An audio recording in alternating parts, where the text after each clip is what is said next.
Welcome to Aquarian Anarchy, everyone. This quote today is from Emma Goldman. Before we can forgive one another, we have to understand one another. And with that, we will kick it off. I am Chad. You see Nicco in the top left corner. You see our team founder, Marcus, down in the bottom left corner. And our guest in the bottom right. Our guest is in the top right corner. One of Nicco's friends, Justin Cosby. We're going to get to him in just a minute. First, though, we got some breaking news on one of our friends and former guests, Adam Kokesh. Marcus, I'm going to let you take it away and update the folks on that. You unmute, Marcus. All right. So if anybody doesn't know, on Friday, probably about early, our friend our friend Adam Kokesh was arrested in Colorado. I'm not even going to attempt to try the county name because I don't even know. But anyway, he was arrested. He briefly went on live on Facebook. Anybody that's followed Adam's career knows that the police don't like him and they like to throw him in a cage often. So he got thrown in a cage again is more or less what's happening. Mm-hmm. So the issue that really makes this one a little bit different, although the time he was arrested in Louisiana is going to be a little bit more similar because he got about the same treatment, and that treatment was being roughed up by the cops, thrown into basically solitary, and dealt with in that manner, and physically injured in the process and everything. Right. Yeah. At first, we thought that he may have had a broken arm, but it turns out he did not have a broken arm. But he was injured. Did not see any kind of healthcare provider for over 24 hours. My suggestion, if anybody wants to maybe contact, I'm not going to give the phone number on the air because I'd have to look it up, but you can go to my Twitter and scroll for 10 minutes and you will see the phone number for the sheriff's department. Go tell them that how they're treating him isn't very good. And Adam has bonded out. He's still in jail because he has requested his property back because they took, not only he suffers from PTSD, he more than likely had some cannabis on him. It's legal in Colorado. And for those that are wondering what he was arrested for, is that he had psilocybin mushrooms in his possession when they arrested him, and they said he had intent to sell. My guess is Adam just had a party planned at his place and had quite a quantity. But as we've said 1,000 times, it's his body, his choice, and obviously that's not a real crime because he's not hurting nobody. Mm-hmm. But the big question right now that we have still not gotten an answer for is cops don't generally just come over and say, "Hey, I heard you have mushrooms. Can I arrest you?" There is bound to be some reason why they have kidnapped him and threw him in a cage and beat him up. And anybody that knows Adam knows that he is a peaceful warrior. And I understand pigs are cowards and Adam's a big dude. And so I'm guessing that the police were scared of him, and that's largely what happened. But either way, and we've got two Justins. I got it. I'm fixing it. Nice. Either way, if you would like to voice your opinion that they need to free Adam Kokesh, or and they need to return his property, including his vehicle and his 2 dogs, they please contact the sheriff and demand that they do that. I've made demands very similar myself. I suggest that many people do the same. The phone number is on my Twitter. So just go down my Twitter feed for a little while. You'll find it, and give them a call and let them know what your opinion is. If there's anything other news, I will report it on my Twitter as well, because I'm the one that's writing the press release that goes out tomorrow. I'm calling them first thing in the morning, probably around 9 or 10, and getting a statement from the police that will go out to all major media outlets in the morning. So, So with that, yeah, with Yo, that, everybody. Nico, take it away, my friend. Welcome to Aquarian Anarchy, gentlemen and ladies and gentlemen. We have a friend of mine who I went to high school with. Damn, Justin. Like, now I think about it, because how many years younger than you are you? About 3. 3? I'm 21 now. Yeah. I'm about to be 24. So yeah, on next year, I guess. 23 and a half. Yeah. Yeah. But nonetheless, I've brought my friend on because he presented the view to me, and I want everybody's opinion on how they perceive the world and how they should, like, how we should move together. And so from that quote earlier is, instead of finding all the biggest differences, I know I'm butchering this bitch with a butcher knife, but I'll put it up again so you can. Yeah. Here we go. I'm gonna read it. Before we can forgive another, we must understand one another. So therefore, we are here to get an understanding of my boy's viewpoint on how he perceives this world, especially after some radical stuff happened to him a couple years ago, or a year. How many years ago? It was last year now. Last year? Yeah, we'll get into that. But there's reasons why people have certain viewpoints. And without further ado, I'd like to bring my boy on. What's good with you, Justin? All right. Thanks for having me on. I guess to make everything that I'm going to say make sense.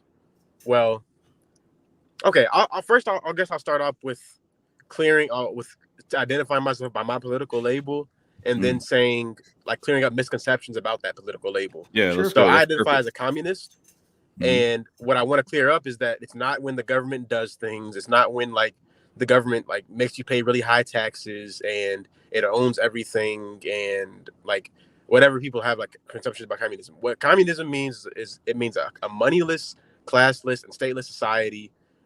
Basically, where all human beings, where there's no money and people work because it's best for the community, and people receive things based off what they need, not off of, like, any, like, greed. I feel so. Sure. Question. Us being little black boys in Chicago, usually we're pushed upon the Democratic viewpoint. Would you like to elaborate how you basically view that's another misconception I want to clear up. Democrats are not communists. Communists hate Democrats. No, they're fascists. I hate Democrats. I hate them more than Republicans, because when Republicans are in office and something goes bad, people are like, oh no, Republicans, they're going to take all our rights away, we got to stop them. But when Democrats are in office, something goes bad, they're like, oh no, they're trying, they just got to trust the process. Like, and it's like, guys, please take away our rights, because you're good people. Please take away our rights. They're like the Republicans are in office, they're like, oh no, they're so bad. And they're like, when Democrats are in office, what? They're blue now. Yeah. Right. Well, the only blue-flavored fascism. Yeah, the only pushback I would give to that is the Republicans, a lot of the conservatives I know, well, not a lot of the ones that we have become friends with and who have been guests on our show, but a lot of, like, the rank and file, old school, especially, like, white conservatives, they are all too willing to, be like, govern me harder, daddy, when the Republicans are in office, because they're trying to, they're big on the drug laws and all this other stuff that really that's all, like, things the government has to regulate for people to, like, even enforce them. So I do have a question, because you said in there you believe in a stateless society. That gives us a nice place to start common ground. Build bridges on that. Right. Would you consider yourself an anarcho-communist? And if not, why? I wouldn't consider myself an anarcho-communist. The reason being, because, well, I mean, really, I feel like communists and anarchists, or anarcho-communists, we all have, like, the same end goal. We just have different methods of how to get there. For me personally, I prescribe to the ideology of Marxist-Leninism, because it actually has, like, been proven to work in the past, and it could work in the future. My main problem with, like, the USSR, like the Soviet Union, like the most famous Marxist-Leninist state, was that they didn't abolish currency, and I felt like that actually led to their downfall in the end, because there was too much like revisionism in the later years of it, like in the 80s, and, well, I want to say, like, about the 80s was really, like, when a lot of that crap they introduced like a lot of market reforms and inevitably turned the Soviet Union back into a capitalist state. And so one reason I wouldn't say I'm an anarcho-communist is because there's actually not really any examples of anarcho-communist societies or any societies that are working towards anarcho-communism. And I just don't see like exactly how it's different from communism. Okay. And how it's I just don't see how it's entirely different from communism, because anarchists, the whole like in my opinion, anarchists believe in the abolition of hierarchies. And so in order to abolish hierarchies, you have to abolish the hierarchy of class, which necessitates that you abolish the hierarchy of money. And because the state only exists to enforce those like class divisions, that has to be abolished as well. So I think the issue is terminology, and largely I agree with almost everything that you said there. And I wouldn't be an anarcho-communist. I'm not a communist at all.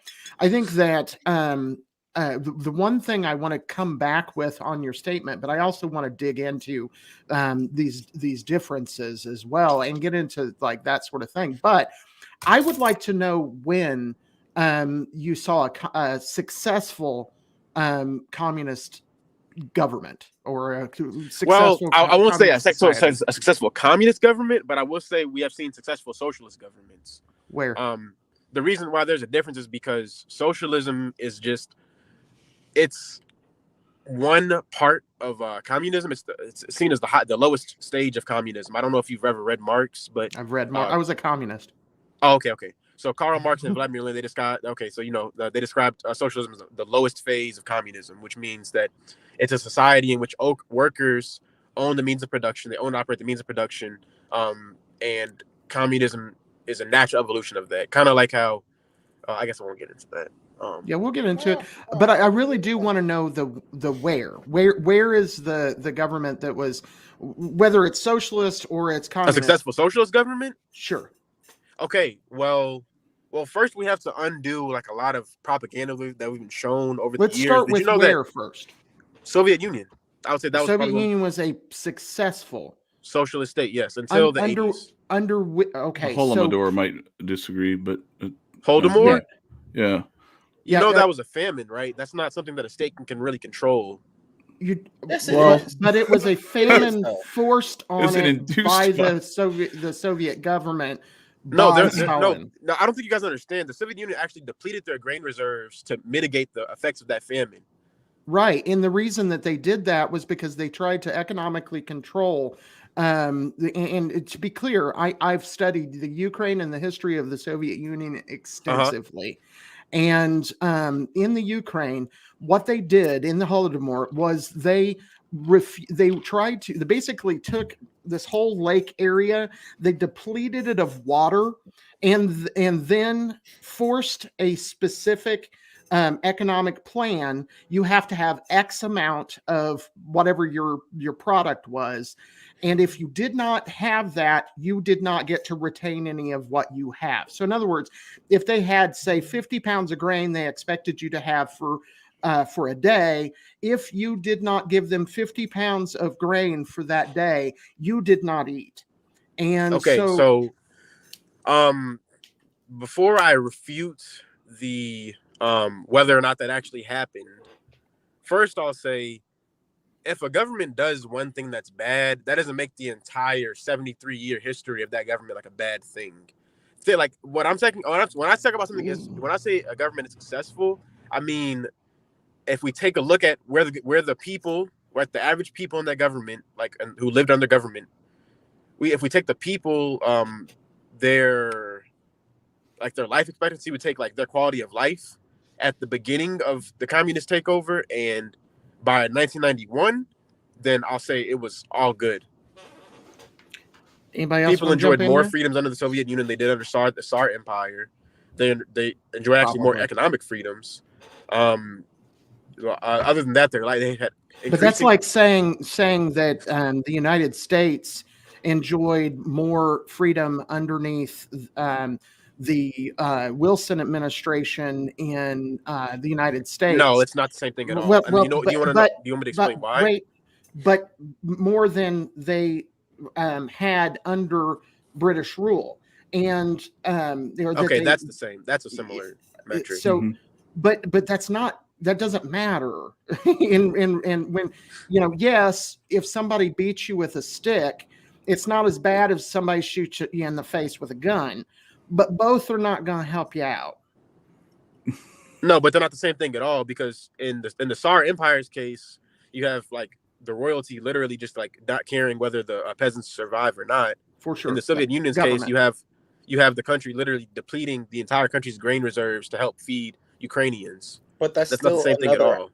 Still another hierarchy of power that was able to control and dictate how other individuals lived. But that's every government, though. Exactly. So I agree. So peep game.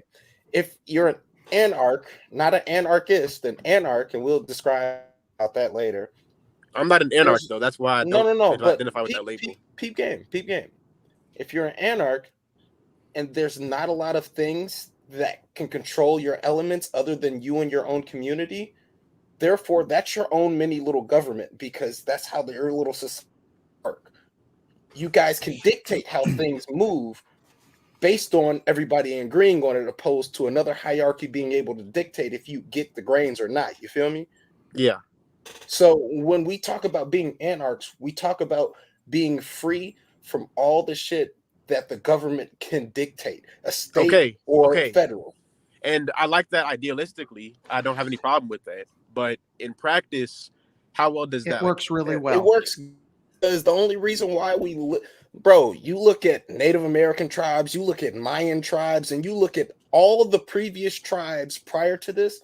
Yes, they had a hierarchy, but they had a much it was localized. It was a much more localized. Well, they still had people still had roles and within tribes, though.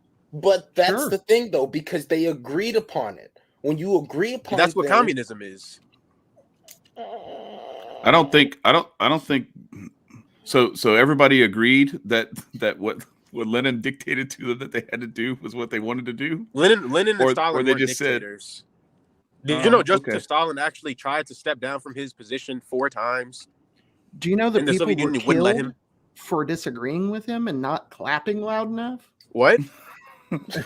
People were killed for not clapping loud enough. That's not Stalin. True. That's not true. Okay. My history book may be just propaganda. I will agree with you there. That is absolutely not true. So wait. So how many people did we propagandize Stalin killing people? Like, how many people were like? I mean, I'm sure Stalin definitely had some people executed, but most of those people that the Black Book of Communism literally counts Nazis that the Soviet Union killed in their count for people murdered under communist regimes, right? They count literal and Nazis. I frankly see very little difference between, except for body count, between Stalin and Hitler. There very little difference, and they both were totalitarians. They both, Stalin supported the creation of Israel, right? I'm sorry, and you think I'm on Israel's side, which is a totalitarian organization. He couldn't have possibly known that Israel was going to become what it has become today. But I could have. To say that Stalin and Hitler are the same is like saying that right, because Stalin killed a lot more people. I know. He didn't. He didn't, though. Killing Nazis. I mean, if we want to just killing people for killing Nazis is not the same thing. You understand how it's different, right? Like how if a Nazi kills somebody and then I kill the Nazi for killing somebody, those are 2 different things. What's the difference between a dead possum and a dead bird? So you're saying that 20 million Ukrainians were Nazis? What? He said, so you're saying 20 million Ukrainians were Nazis? 20 million people did not die in Ukraine during Holodomor. Okay, we're just looking at different numbers and different books. I get it. Okay, is it from the Black Book of Communism? Because that was thoroughly debunked. Can we hit a timeout before this goes down a different path? Can you please explain your story on why you became a communist in the first place. I want to get there. I want to get there, Nicco. I used to but believe- I gotta dig down into this first. Yeah. I got to. Go ahead. Fire away. But Fire away, baby. because what we were getting at, because I'm with you and I want to hear how he got his journey. I'm 100% with you, but I don't want to deviate from where we're at right now before we do that. And that is, I can understand that we may have the wrong information in the history books that we've read. I get it.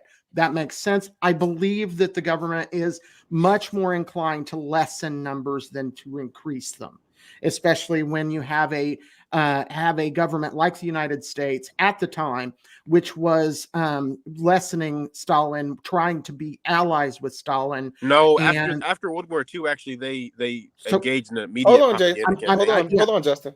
I'm actually trying to let that go. I'm trying to get past the history books and get to philosophy. Okay, I can do that.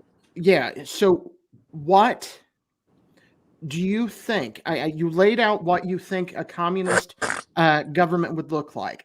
It never has looked like that. With one of the things that you did within this conversation, as you said, there is a successful communist government, and then the one that you named, it just happens to be known by the entire world as being a failed government. No, it wasn't a failed government, actually. Can I explain why? I'm just saying that's what's going on. But just because a bunch of people agree, that's a bandwagon fallacy, because just because a bunch of people agree on one thing, just because even if it's wrong, that doesn't make it right. I agree. So what I'm saying is, what about your philosophy would encourage someone like myself to, outside of history, take history and put it aside for a moment? Okay. Tell me what is attractive, and then we can bridge that to Nicco's question. Of course. What is attractive about that might convince me? I've been a communist before. Convince me that it's the right idea. Okay. So under capitalism, it's important for me to understand why communism is a good option. It's important to discuss like what capitalism really is, right? And as anarchists, I think you guys would all be able to agree that we don't actually have a democracy in America, for example, because corporations dictate which policies get enacted and which policies don't. Right? Yeah. Can we agree on that? Yeah, for sure. And so we're told that if we vote for the right politicians, we vote for the right people, that we'll get like the policies that we want to be enacted, but it never ends up that way. And so basically what we have now, we have an oligarchy of corporations, and they're subverting the will of the people to line their pockets. So instead of a democracy that we're told that we live under, I believe we actually live under a dictatorship of corporations. Yes. That's capitalism. A monopoly. It's a monopoly. In every capitalist society, the ruling class decides what laws get made and what laws don't. Same thing as a monarchy, like where the nobility and the monarchs decided, and then same thing as like ancient societies where they had like lords, where they decided like what laws would get enacted and don't. The only difference now is that what decides your power in society is how much money you have. So communism seeks to bring democracy to everybody by eliminating money entirely. The way we eliminate money, it actually can only happen in a highly industrialized society that has overcome scarcity of resources. So in the modern day world, we currently produce about enough food to feed about 10.2 billion people. There's only 7.8 billion people in the world. But yet, quarter of a billion people. What's up?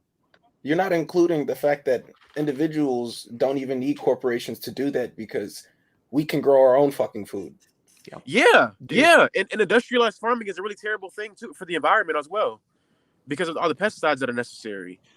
So ultimately, what you're opposing as a communist is moneyed interest in politics, in essence, correct? No, money, politics, and money influencing politics, money influencing allocation of resources, like the economy in general. Because, for example, if there's a shortage of baby formula, capitalism decides that whoever has the most money gets the baby formula.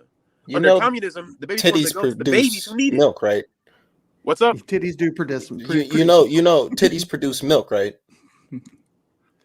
Okay, but what about orphan children? Like that's Right, not right. okay. Right. Okay. So, but your solution, okay. So we're going to move away in a communist society. We're going to move away from using money as the basis to how we trade, correct? In a communist society. We're gonna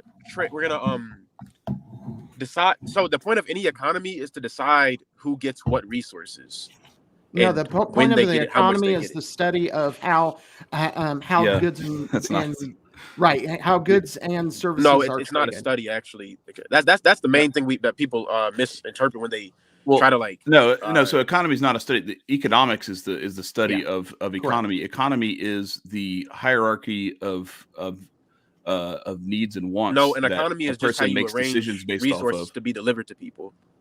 No, Hold on, Justin. economy is like when I decide what I rank higher on my list of things that I want or need, and I decide how to allocate my time, attention, and work and resources towards That's your those efficient. It's a measure of like your needs. efficiency, your ability to. No, efficiency is like how effectively I accomplish what I'm seeking out to do.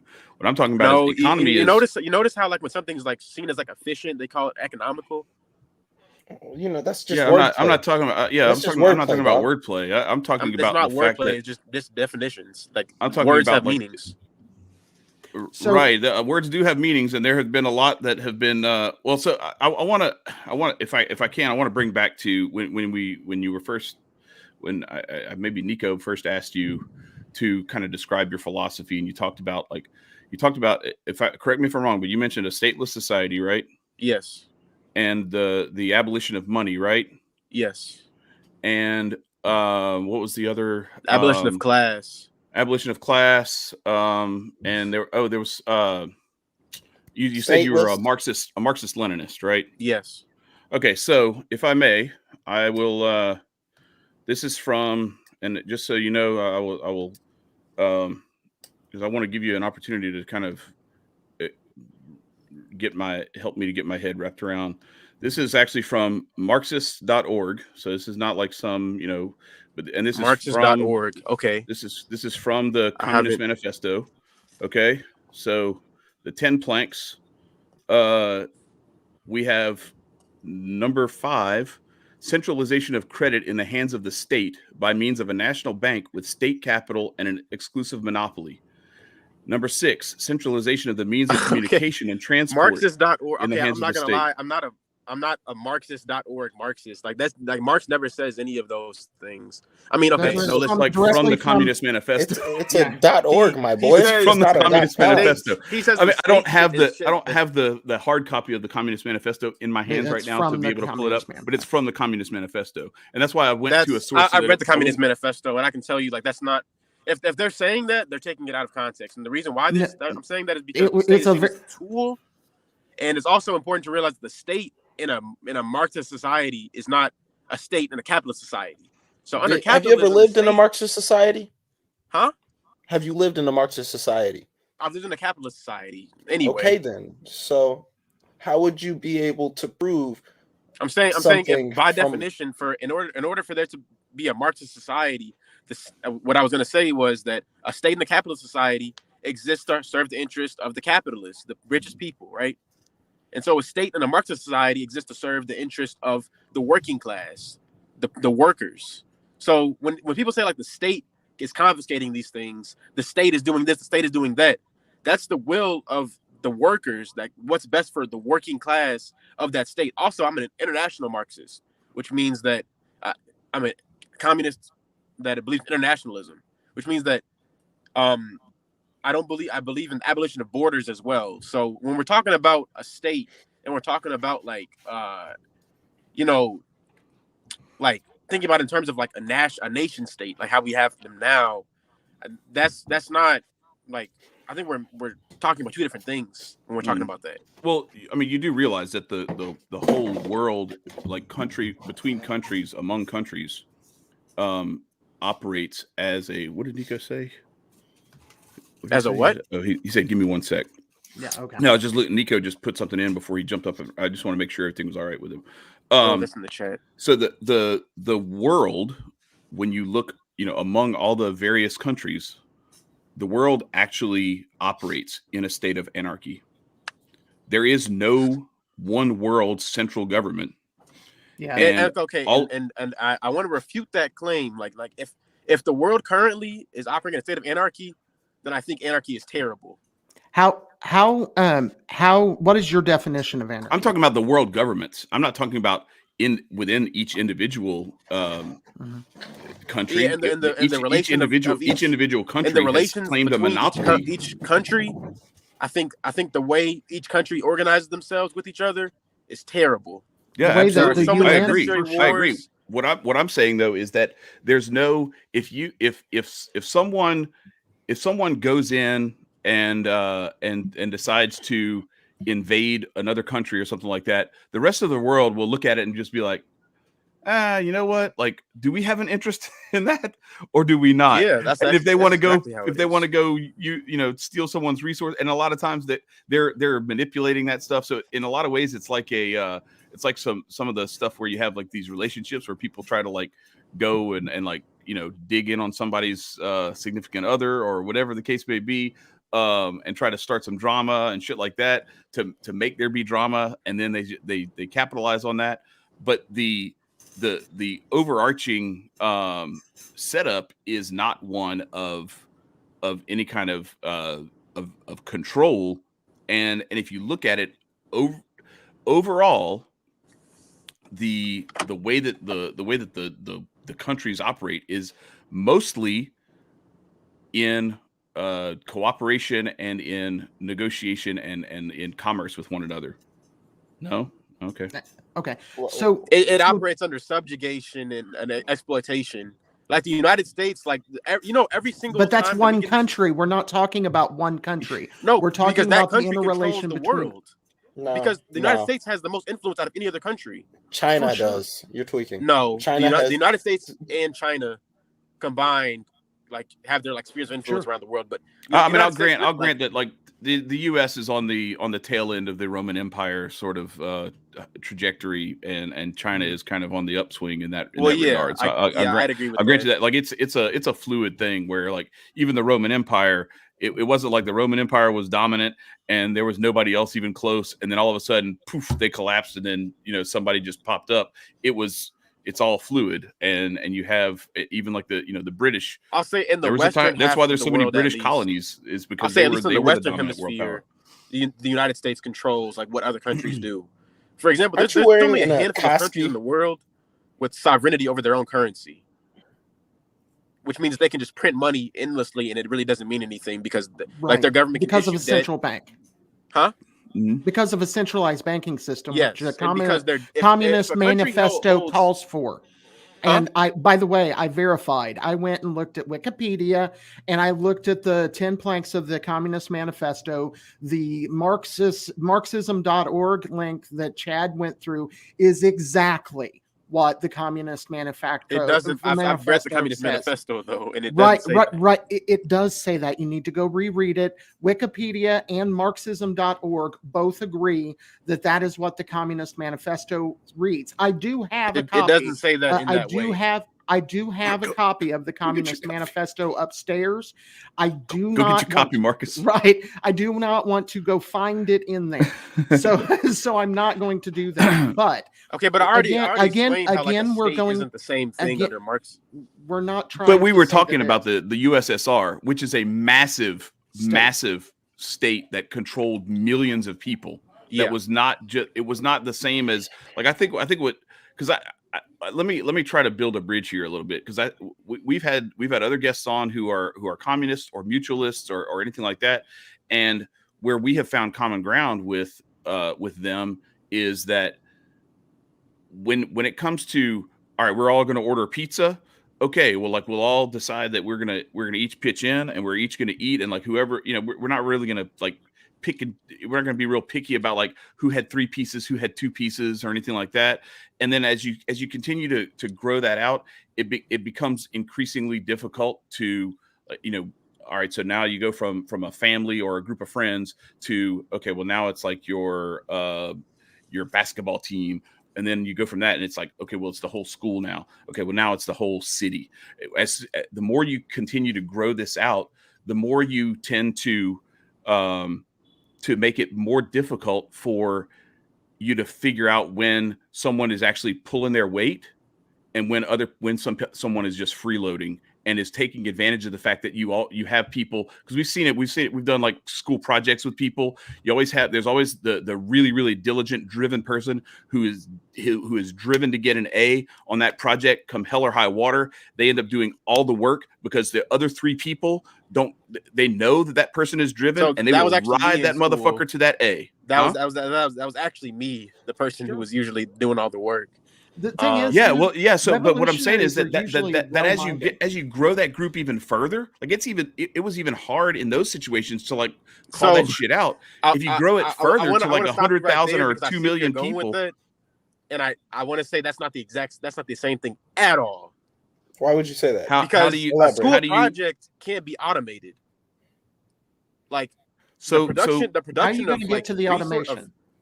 Production of things, of goods, it can be automated. So that creates a surplus. Right, let's go back 7,000 years. And how did you automate stuff? You couldn't. That's why communism is now viable in the modern day. That's what I'm saying. Like, well, so what we're saying is that like anarchism like is viable.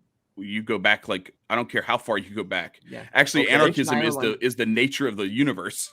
Right. Okay. It is what gives the universe order. There's the free movement and the free interaction of people. I think order and everything actually. Right. Like there are natural hierarchies. Right. Molecules, voluntary cells. Mm-hmm. Yeah, but everything works. They're all natural. Everything works in tandem. When everything works in tandem is different from when you say. When Chad brought up the point of, okay, well, everybody pitched in for this pizza and somebody got 3 pieces and somebody got 2. Yeah. Somebody decided to indulge more instead of looking around and making sure everybody's Gucci and great. Yeah, but usually if you're in a good group of people, though, somebody's gonna be like, hey man, anybody want this? Anybody want to split it with me? Yeah, there's one piece left, whatever, and it's a good group of people. But that's what I'm saying. As that group gets larger, you end up. It's not just. But as the group gets larger, you start running into people who like maybe work at the pizza place who can just make like 6 pizzas at once, and it takes like them 20 minutes to get 6 pizzas out, and then you have like 10 people maybe. 6 pizzas is going to feed 10 people. Who bought the business? We could all have more than enough. Huh? Who put money into the business? Who laid the brick and built the pizza place in the oven and everything? I want to point when you create a hypothetical situation and then you introduce unrealistic scarcity into that situation, you're creating like a logical fallacy right there. Because it's not necessarily unrealistic because it's human nature. We're providing what human nature is into the situation. It's not unrealistic. We're just pointing out. That's the coal miner's fallacy. I want to explain the coal miner's fallacy. No, please explain it to me. Please explain it to me. I'm ignorant. So people assume that humans are naturally greedy because we grow up in a society that rewards greed. It's like if an alien came to Earth. You're putting words in our mouths. I didn't say that at all. No, you just said human nature. You're also assuming that we're defending capitalism. I'm not assuming that. I'm not assuming that. I'm just attacking the belief that humans are naturally greedy because I don't believe that. But I don't believe that humans are naturally greedy. Peep game. In nature, guess what the fuck happens? Animals aren't naturally greedy. They just see what is natural to them and what provides them their needs. Social animals are nature, nigga. We are nature. Social animals with humans are. We're social animals. You can't compare humans to lizards because lizards aren't exactly social animals the same way humans are. You learned lessons from different animals and different aspects of different animals, dog. I'm saying, but like humans are most similar to like gorillas. In terms of our hierarchy, we're very similar to like elephants, like dolphins, gorillas, chimpanzees. We're similar to those. Like murder each other. They like murder other humans, chimpanzees to take over space. But I'm just saying, that's the character. You're saying that human nature isn't to be greedy and to like go attack stuff. Even if you're not saying human nature is to. Okay, so human nature is to develop a culture that actually makes us better than what our instincts are. I agree with that. Human nature, in my opinion, No, You don't answer the no, world.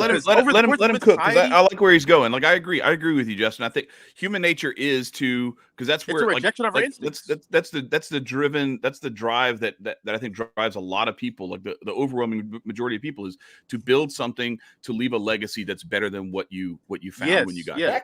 Factual.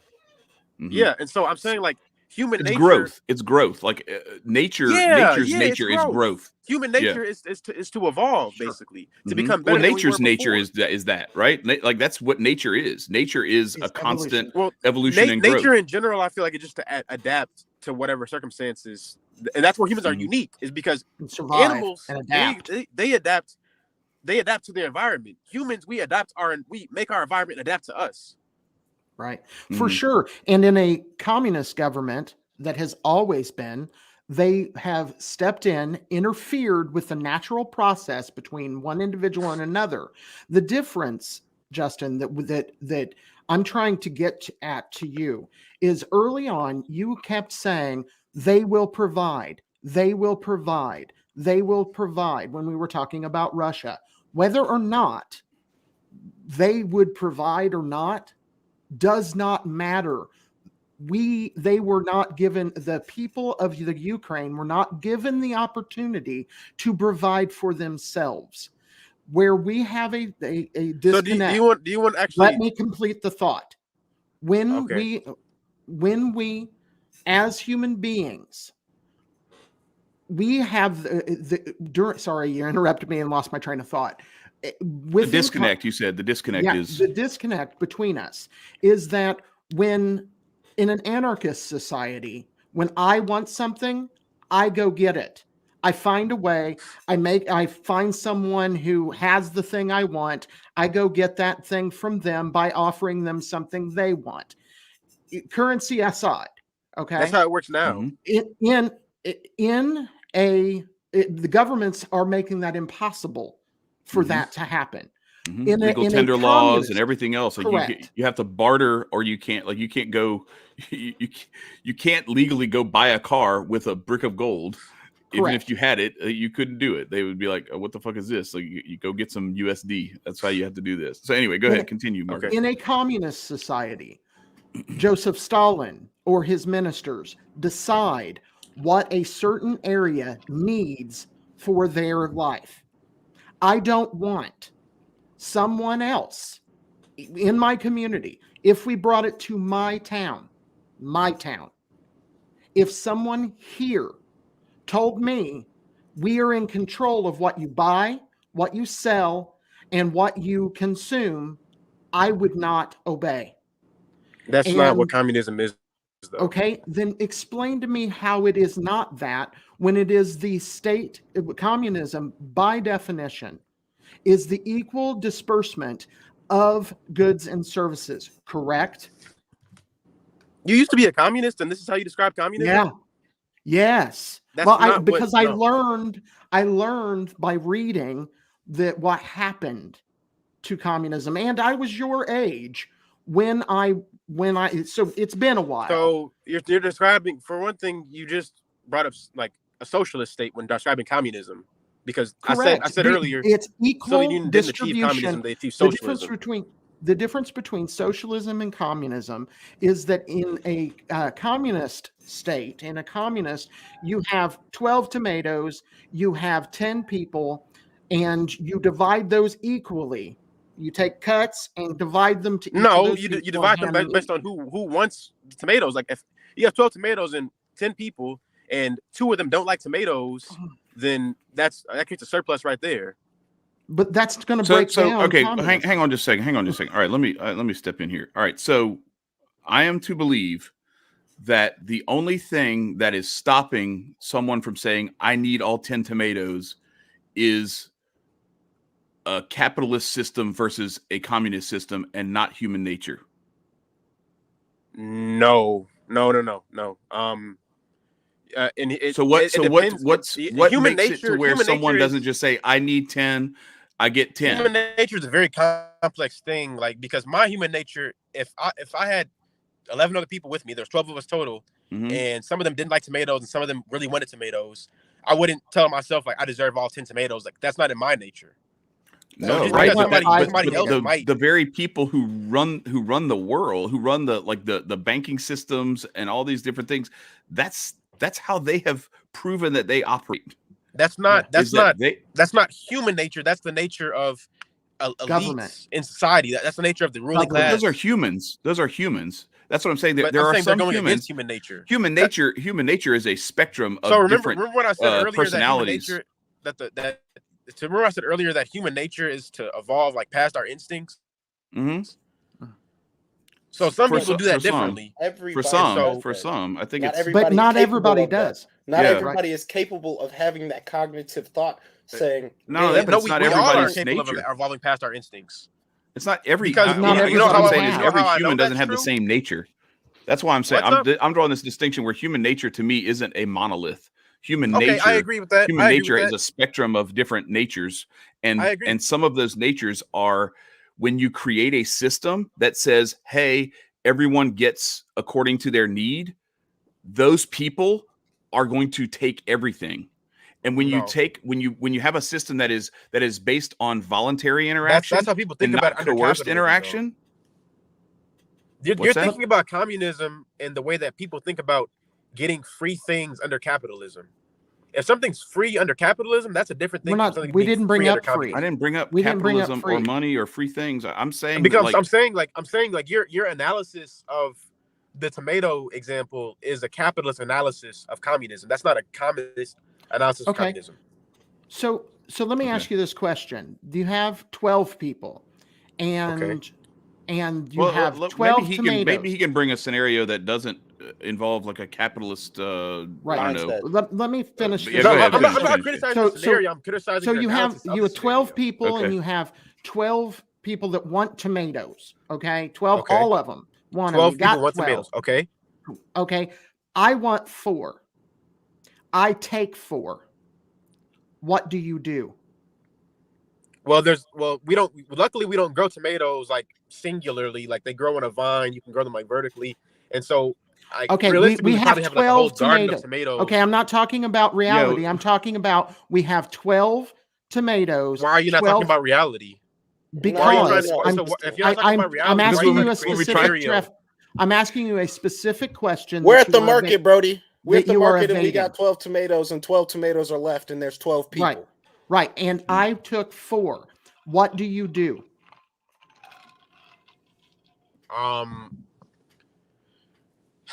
That's man. I want 4 I mean, tomatoes. you could cut them in half if you want. No. make I them- want have 4 enough- He wants them tomatoes. full. He wants them full to the crib What's so up? he can I feed want his 4. family.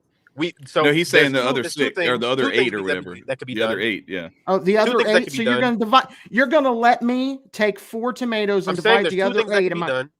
You're not letting me finish. I'm trying to tell Okay. you what I do when you Okay. keep like cutting me off.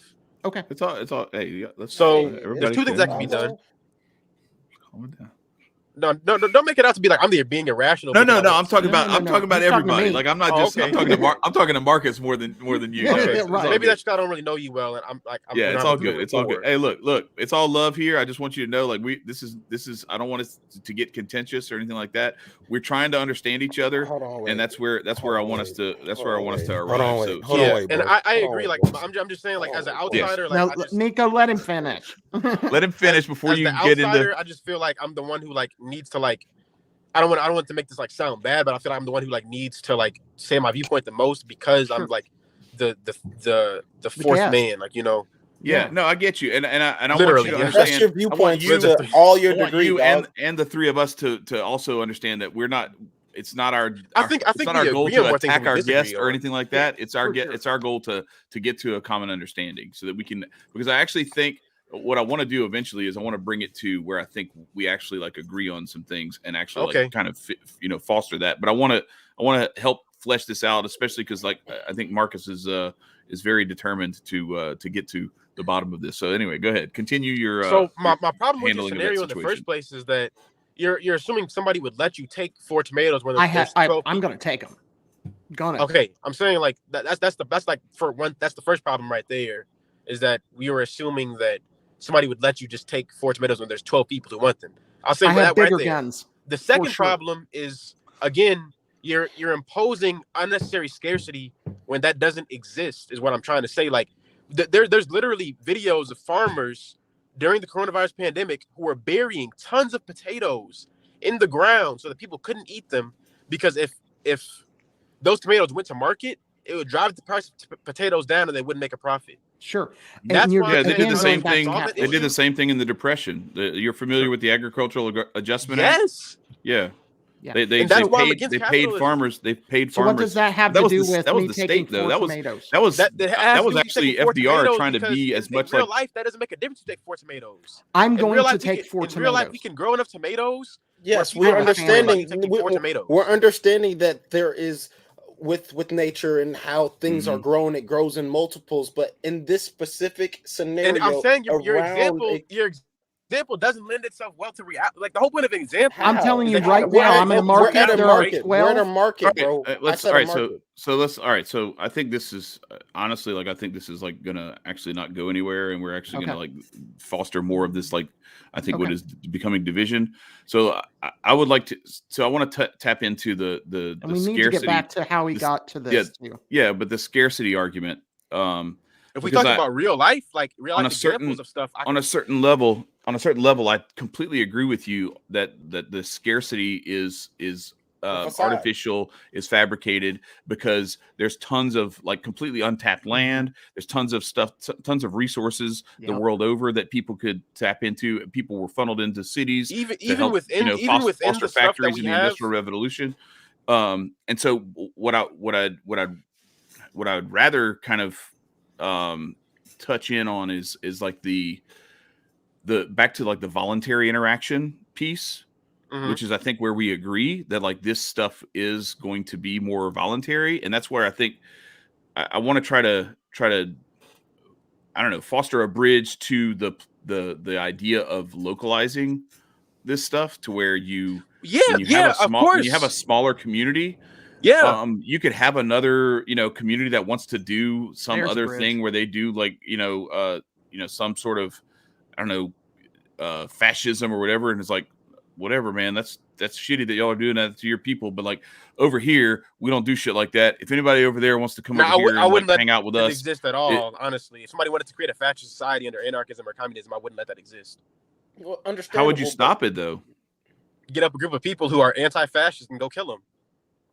So you just said fuck their life, and so even if the people in order to preserve the philosophy of tolerance, you can't allow intolerance to exist. Okay, so the only thing intolerable is intolerance. Yes. So we can be intolerant, just not intolerant of anything other than intolerance. Yes. So we all die. Because when we don't tolerate intolerance, we are being intolerant. So we are ourselves. Who don't have a space to talk, or to like the only people who don't have a space to like have their ideas heard in a communist society would be fascist. People who actually anyone that disagrees with the government. That's usually the people that can't speak. The end goal of communism is to not have a government, really. Well, Marx would disagree. It was but anyway, I don't think he would, because the end goal of communism is to not have Emma Goldman would disagree with Emma Goldman would sure, but she's an anarcho-communist. Yeah, so. I would recommend. Have you read Emma Goldman?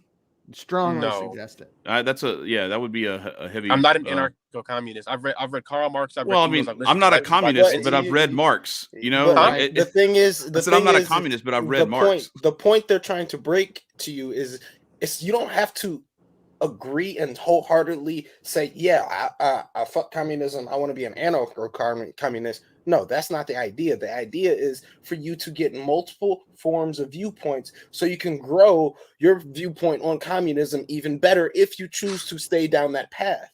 You can send me some books to review on to like look at on Emma Goldman. Like but I want to point out there's plenty of I'm really behind on communist lecture literature in any way, so like I don't know when I'm gonna get to it, but like there's I have a Emma's good, man. Communist literature that I still need to read. And also another thing I would suggest is not to fall down a tunnel. You feel me? When you fall down a tunnel and only prescribe to people's beliefs, and you apply it to yours, you forget about all the other things. It's just like religion. If you only strictly view one religion, you can't appreciate your religion even more if you don't dwell outside of it. Because you gain more lectures, you gain more lessons, and you gain more viewpoints to apply to your life. God didn't make one book for somebody just to read. He made multiple so you can get multiple viewpoints on things, so you can adjust and add to where you want to stand. It's not to say you have to root yourself right here. No, you can root yourself right here, but also grow just like nature. The human mind is always to expand, not just to stay strictly down one path. We always expand. So expand your possible but what's important to beliefs. realize about that is that even within communist circles, there's constant disagreements and constant arguments. And anarchists. There's like if you had another communist on here like with me, and you asked us to like describe like our ideal communist society, me and him might argue more than I would with you guys. Sure. But the thing is that even though you just said that, Marcus just previously pointed out that he was a former communist, and you guys are butting heads just now. So therefore, about definition of communism, we did, yeah. But yeah, I used Marx and Engels. Here's the thing, though, is the that's fact what I was. that, Maybe I interpreted it differently. Yes, interpretations and different viewpoints in life allow another individual to have a strict and kind of idea on something, but when you're able to travel this world, when you're able to view more books, when you're able to consume more knowledge, that's where you're able to expand and do the growth that you are talking about. When you're not allowing yourself to experience and really wholeheartedly gain that growth, you're restricting yourself because you're so stubborn on the only ideals that you perceive to be your truths. You feel me? Well, I agree and disagree, because I believe that some things are objective truths. Yes, because I said your truths, and my truths are completely different. I believe that some things are objective truths. Right. Like, Raping regardless kids of is like bad. what I think about it or not, that's just a true thing. Like fact, we produce more food in the world than we actually need. Correct. That's a fact. For sure. Yet, 250 million people still starve. I don't know. People still starve to death. But what's the reasoning for that? What's the reasoning for that? Why are they starving? The Queen of England easily can pay for it. Elon Musk can easily pay for it. The reason why all these motherfuckers can easily make sure, and it's not just those individuals. It's just the fact that those individuals have so much power, and it's not because we don't live in a communist society. It's because of their nature as an individual, and their experiences keep them in that certain mindset. But when you explore yourself, if Elon Musk were to go broke tomorrow, who the fuck would help him out? Who would he go to? Because he would have to go outside of himself to go make sure, or if he's a self-made man and wants to go and live in the woods for all I give a fuck about, he would be able to do that. But he goes outside of what his norms are and what his tunnel vision is. Okay. So I think that again, I want to apologize, Justin. I get heated. And I get, I want to apologize. You're correct. I did interrupt you entirely too much. And this is something that does, and I'm like a smoker, man. There's nothing. You tweak it? Is that what you say? Yeah, well, no, there's nothing more anti-smoking than a former smoker. And so there's nothing more anti-communist than a former communist. And so I apologize. But so what made you stop being a communist? History books. If you don't mind me asking. History books and logic. And logic. For me, I don't believe in forcing people. This is what I was actually. Do you believe in forcing people to do good things? No, I don't believe in forcing people to do good things. That's their force. Because people, I will say this about human nature is to, even when someone tells you to do something in your best interest, whether it's an alcoholic who is being told that they need to go to rehab or something like that, or a kid being told that they need to, brush their teeth or go to bed or whatever the case may be. So I want to say one thing about human nature. If it's not done in a way that is like inviting, and that's why I'm trying to like as much as I can play peacemaker here. It's because if the conversation isn't had in an inviting manner and in a way that that serves more to convince than to coerce and to pressure, then I think the natural tendency for human beings is when pressure is applied and when coercion is applied is to rebel, even if it's in their best interest. And so I think that, no, I don't think you can force people to be good. I think that's part of human nature as well. Yeah. I don't think you can force people to be good. I don't think you can force people to do good things. Or if you can, it's only temporary before the dam breaks. That's yeah. what So I'll add to that. Part of my belief in like how making and how to like implement communism is that it has to happen in like a way that you help people realize that it's like best for everybody. Because in the past, communism was not a viable thing because you needed there was a scarcity of resources, right? And so you couldn't just like give things to people without really worrying about running out, because that was a constant fear of running out of things. And when was there a scarcity of resources in the past? What do you mean? Yeah. Like when like, I mean, just like a general. I don't need like a a date, but I mean over the course of the 19th century, we really eradicated most places where there were common famines.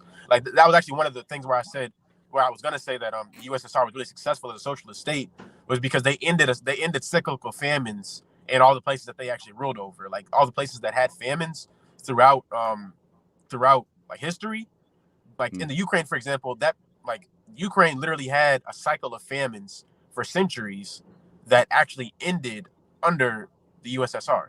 They're getting rid of 20 because they million killed them all. Yeah, that does that to you. No, they were. Did they not die? No more dying people. They're right dead.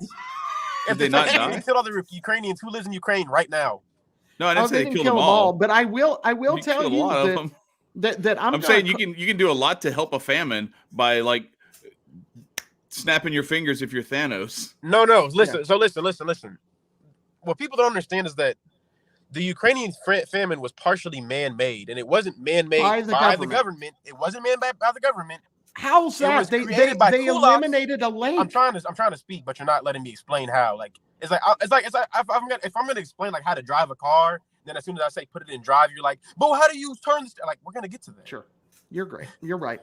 So it was man-made. It wasn't man-made by the government. It was created by kulaks, who were like a wealthy peasant class in the Soviet Union at the time, who culled millions of cattle in order to stop the government from seizing it so that they could distribute it to people who needed it. So they created a scarcity because it didn't profit for it. It didn't create profit for them. So they chose to starve. And so, in my opinion, the government was not wrong to confiscate their property, because they acted against the best interest of the working class and of the greater good of society. They caused people to starve because they were angry that the Tsar was no longer in power and that they could no longer profit off of the suffering of others. So I get that. All that makes sense. And I understand from that point of view. What I have heard, and I'm sorry. Did you know about can I ask you, did you know about the dekulakization of the Soviet Union? The what? The dekulakization.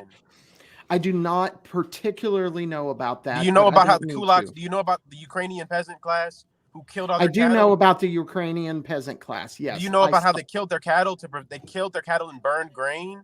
I would do that too. I'm telling you right now. You come to my house trying to seize my shit, and I'm going to and I'm going to lose it. You're going to destroy it. That's another misconception. I'm going to destroy it. I'm going to destroy so you can't take what I have. Okay, that's so because that's another misconception people have about communism, is that communism necessitates the abolition of private property. Right. But it doesn't necessitate advocate what it doesn't do. People.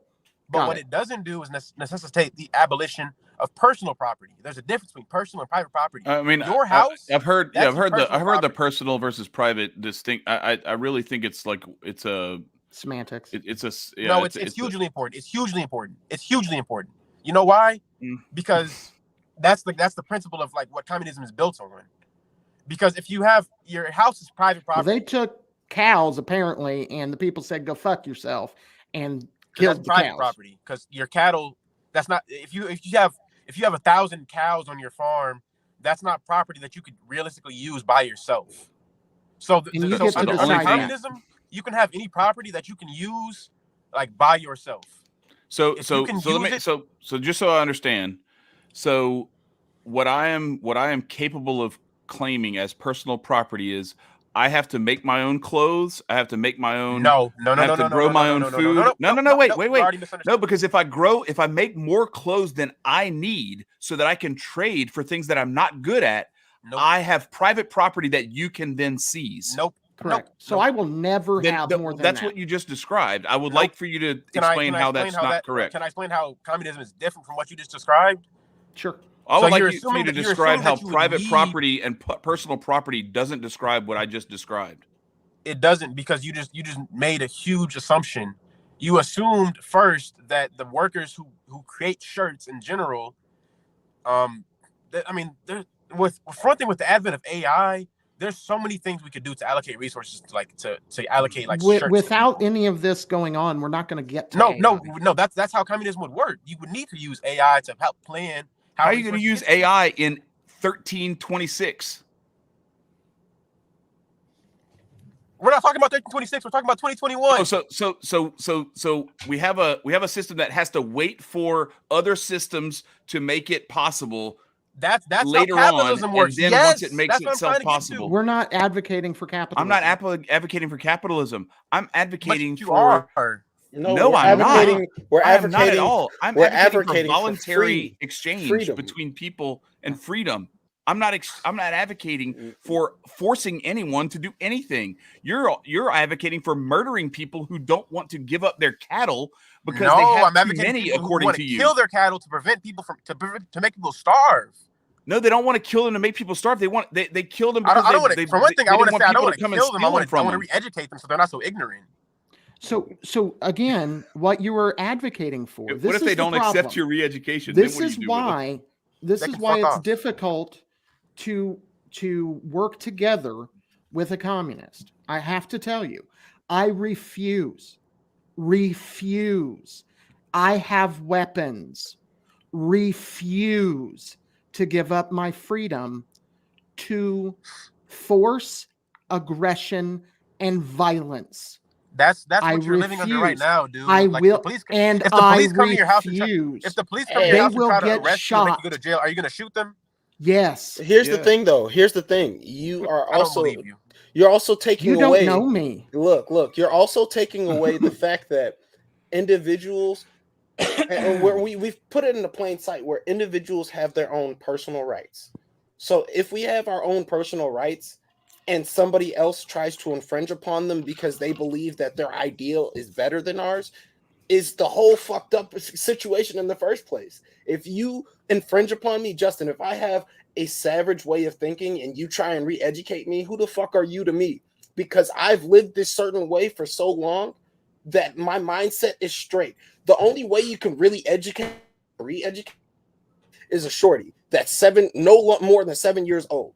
That's where the basis of where your thought processes is really hold. If you're not taught anything, kids aren't naturally racist. They're taught racism. You feel me? Mm-hmm. We all have a human nature. Like we said, how many times your parents tell you to go to bed and you didn't want to? So many They're times. thinking for your own good, but you don't want that. You feel me? Mm-hmm. So when somebody, and then later when you can I talk about how I wanted to describe how bedtimes are actually a product of capitalism. They actually originated in Victorian England in 1800s. Have you heard of the circadian rhythm? Do you know circadian rhythm? That's not a bedtime though. But children go to sleep when they're tired naturally. So look, if I you don't know know. circadian rhythm, I've seen my kids when they don't have school or anything like that. They will because they're just not tired. They're gonna go to sleep when they will stay up all night. They will be miserable. That's because it will hurt them the next during day. The school week that they can't stay up late, so they actually. It's actually a psychological phenomenon where people actually will stay up late out of rebellion because they can't stay up late when they want to, so they actually stay up late. But if you didn't have bedtimes, like for me, I don't have a bedtime. I just prefer to go to sleep when it's dark and wake up when it's light. So let's draw a distinction between what Nicco was talking about, which is like someone saying like, "Hey, look, you need to get rest because you need your body needs rest, and the rebellion that exists there, or for instance, like, hey, you probably shouldn't eat that whole bag of candy because you are going to feel terrible afterwards. So can I go back to the kid rest in one? immediate gratification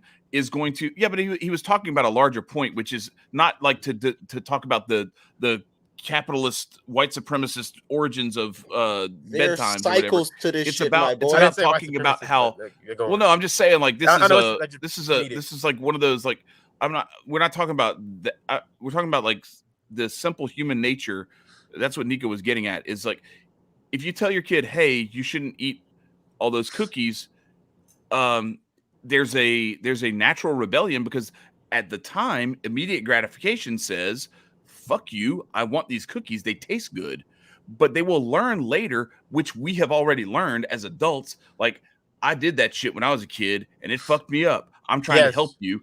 But the natural human reaction is to say, I don't believe you, I will find out for myself. I love that. I love that. I want to expand on that too. And so when you're 7 years old and like, let's say like you're 5 years old and you're in a store and you see some cookies, you take them off the shelf, start eating them because you're like, man, I want these cookies right now. Like, instant gratification, right? Mm-hmm. But by the time you get to be like 15, you're like, whoa, that's stealing. If I eat these cookies, that'll be bad. Somebody produced those. I need to like pay them back for what I'm taking. And I can't just eat these right on the store first. We don't have any money. Well, just hang on. Let him cook. Let him cook. 15-year-olds have money. Go ahead, Justin. I had money when I was 15. Not a lot, but I'm talking about in a come on. Feed me. Sorry, my bad. Just hey. I'm bouncing off your point, where you said it's human nature to give it instant gratification. Mm-hmm. But as you can see from the 15-year-old example, where they said, wait, I'm going to wait until I have like the money to buy this. Mm-hmm. Not all 15-year-olds do this. I'm just describing a regular, rational 15-year-old right buys cookies. You see how, like, when you're a kid, you give into your human instinct. And as you get older, you reject your human instinct to satiate your instant gratification. That's a part of growing up. I have instant gratification every time I take a toke of weed. All right, man. If you're gonna like just nitpick and like use every anecdote that you personally don't agree with, then we're never gonna get anywhere. No, I think what he's talking about more is like when you know that the instant gratification is going to lead to negative externalities. Correct. That your rationale as you get older helps you to temper that. Right, that's what you're getting at. Yeah. Okay. All right. So go ahead. Let's try as best we can. I'm gonna do my best. Not to like nitpick over like little tiny things. Let's try nitpick? to. I think we're on a larger agreement plane if we can get there. Go ahead, Nicco. All right, go ahead. Court is in session, Negroes and Negrets.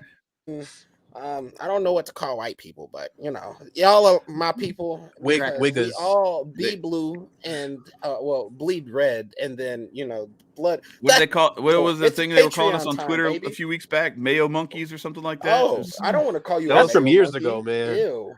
Well, no, I'm saying it had a revival. It was big time. It had a big time revival. I think I know what you're talking about. Actually, there was the Mayettes and the Mayos. We is here to give you information and knowledge. Can I get it again? Information and knowledge. We are here to grow, and we are in this bitch planting seeds. Not just seeds. We are here to drop gems, because guess what? They form under pressure, and everything in this bitch apparently right now is pressure. So I want to say, can you throw a $5? 1, 2, 3, 4, $5 for this Patreon if you fucks with us. Can you also throw a like, a subscribe, and a share this bitch faster than the virus, and then we can most definitely grow on. 2 shares to speed the spread. That's right. We gotta speed faster than let me not say that. But look, we here to grow. We here to bless us with blessings, and we're here to understand one another, because communication is how you get there. We're communicating not just with somebody who doesn't hold all of our views, but he also holds our views, and he holds the morals of preserving the human race for a betterment. That's the point of this conversation. Word. That's the point of life. So at the end of the day, that's right. We are here to get the $5, but also See, no. capitalism. You feel me? Help us. Hey, look, I don't man. blame you. You need money. You gotta live where you live, right? You gotta get it how you live it. You You gotta feel get, me? get Help up us and get down help where you by how it helping goes us down in your first. town. And not only that, you get to join a dope ass Telegram. Let me show you, or not show you, but tell you that we got some heavy hitters in this Telegram, and we be dropping gems. Like when I say gems, it be rubies, it be jades in this bitch. But the point is that we share the knowledge and we ain't stingy with it. So please don't be stingy with your pockets. Much love to everybody. Continue. So Absolutely. All I want to say is, are you guys anarchists? Like anarcho-capitalists, I'm guessing? No, we're not. We are anarchists, my boy. I'm I an reject anarchist. I reject even the term Anarch. of capitalism because I think it's a charged term that has so many different misinterpretations on both sides. So would you say like multiple sides. anarcho-mercantilism? No, I I'm an believe in anarchist. voluntary society where all interactions are done on a voluntary basis, where no one is using force, fraud, or coercion, and that whenever So you force, in force your fraud, and definition, you'd coercion have to is not have used. private property, right? Say what? Yeah, so in your definition, you couldn't have private property because you could only enforce private property through aggression. Well, if I built that bitch with my hands, it's mine. Okay. So it's is it aggression for if someone tries to invade my house for me to defend it? Isn't the aggression the person invading my space? He has no right. It's aggression for the person to invade your space. Yes. Okay. But Yeah. not So us. I'm just defending. Okay. What, But that's what's not fine. private property. That's personal property. I mean, Private and personal. again, But who cares what they're called? It's not semantics. I'm trying to explain that like private property. I mean, I understand what you're saying, that like there's a difference between like the Queen of England owning like 20 million hectares or whatever of fucking land and just like staking shit up and being like, y'all can't come over here and nobody or can, else I'm gonna shoot nobody you, can right? touch it. Nobody can touch it. I'm not gonna fucking do anything with it. I'm just holding on to it for later. And I got it through some like, whatever the fuck they did Through violence. Through violence. It was attained through centuries violence. ago or whatever. For yeah, sure, I get you. I get you on that. And that's where I say like, and because just so you understand, like Marcus and I come to like our relationship was born out of the presidential campaign of Adam Kokesh back in 2018, where we met through the Libertarian Party, where I have had like extensive conversations with the communists, the anarcho-communists, the anarcho-socialists, all the folks, and all this stuff about like, I'm not going to steal your toothbrush and all this kind of stuff. I've had all these discussions with people and everything, and we all come down to the same thing, where like if there's someone who's just, let's say I have 10 acres or something like that, and I'm like farming it, and I'm trying to make it to where like my family and like maybe a couple of other families, we can all kind of like sustain ourselves there. And someone shows up one day and we find them like sleeping on our property or whatever. My approach to that situation is going to be, hey, what's going on? Are you okay? Do you need help? My approach to that situation is not going to be, get the fuck off my property or I'm going to shoot you right now. I only meet what I find as like threats with defensive force. So I'm not going to approach that situation the way that it would seem the Queen of England or whoever the hell else they would shoot you. Yeah. Like well, I'm they not would shoot you. The guards would. Yeah. Right. Well, no, I'm saying I'm not going to approach the situation with an interloper or whatever, someone, squatting on my property with that, in the way that they would approach it. Okay, so that's reasonable. So that's where I think I get into this thing where it's like, okay, but like, let's say just for instance, okay, let's say I live in Louisiana, I have my house here, and let's say I go and I want to buy something somewhere else, and then I want to make that available for people if they want to stay there, they can go and stay there if they want to, and then whenever there's no one staying there, if I want to go and spend some time there, I can. At what point is it okay for someone to just be like, nah, fuck you, you're not here, you haven't been here for 2 weeks, so I'm just gonna kick the door in and I'm gonna go squat in here because it's it's private property. It's not personal property. So therefore you don't have any right to it. Okay, that depends on a few things. For one thing, if you already have a house, like I'm not really going to defend your right to own multiple houses if somebody else doesn't have one. But if that person also has another house, I'm not going to defend their right to go in and take another house that they What don't if people need. like to be nomads and like to move around and they like to have the ability to stay somewhere when they're out Then somewhere else? I think what the Communist Party's like role in that would be to find the person who wants to like live in your like vacation house to help find them like a location that's like not being used by anybody, and to also tell them that like, hey, just because you want this thing that this person has doesn't mean you can have it just so they're not using it right now. So I think that's also important. Like there could be like hotels or something that you could like put them in or something. But where, like not on your dime. So that's where I guess that's where some of the, and that's why I think what Marcus was saying is on point about it being sort of a semantic argument, is that the personal versus private becomes a semantic argument, because then the definition of what private and personal is has to be arrived at. We have to like, we have to come to an agreement, because like that example that I just gave you, I have been given, and I know you talked about like communists would argue with each other, and I get that. Like I totally understand, because like libertarians argue with each other fucking ad nauseum. It's like we argue with each other more than we fucking argue with the state. I know. It's fucking infuriating.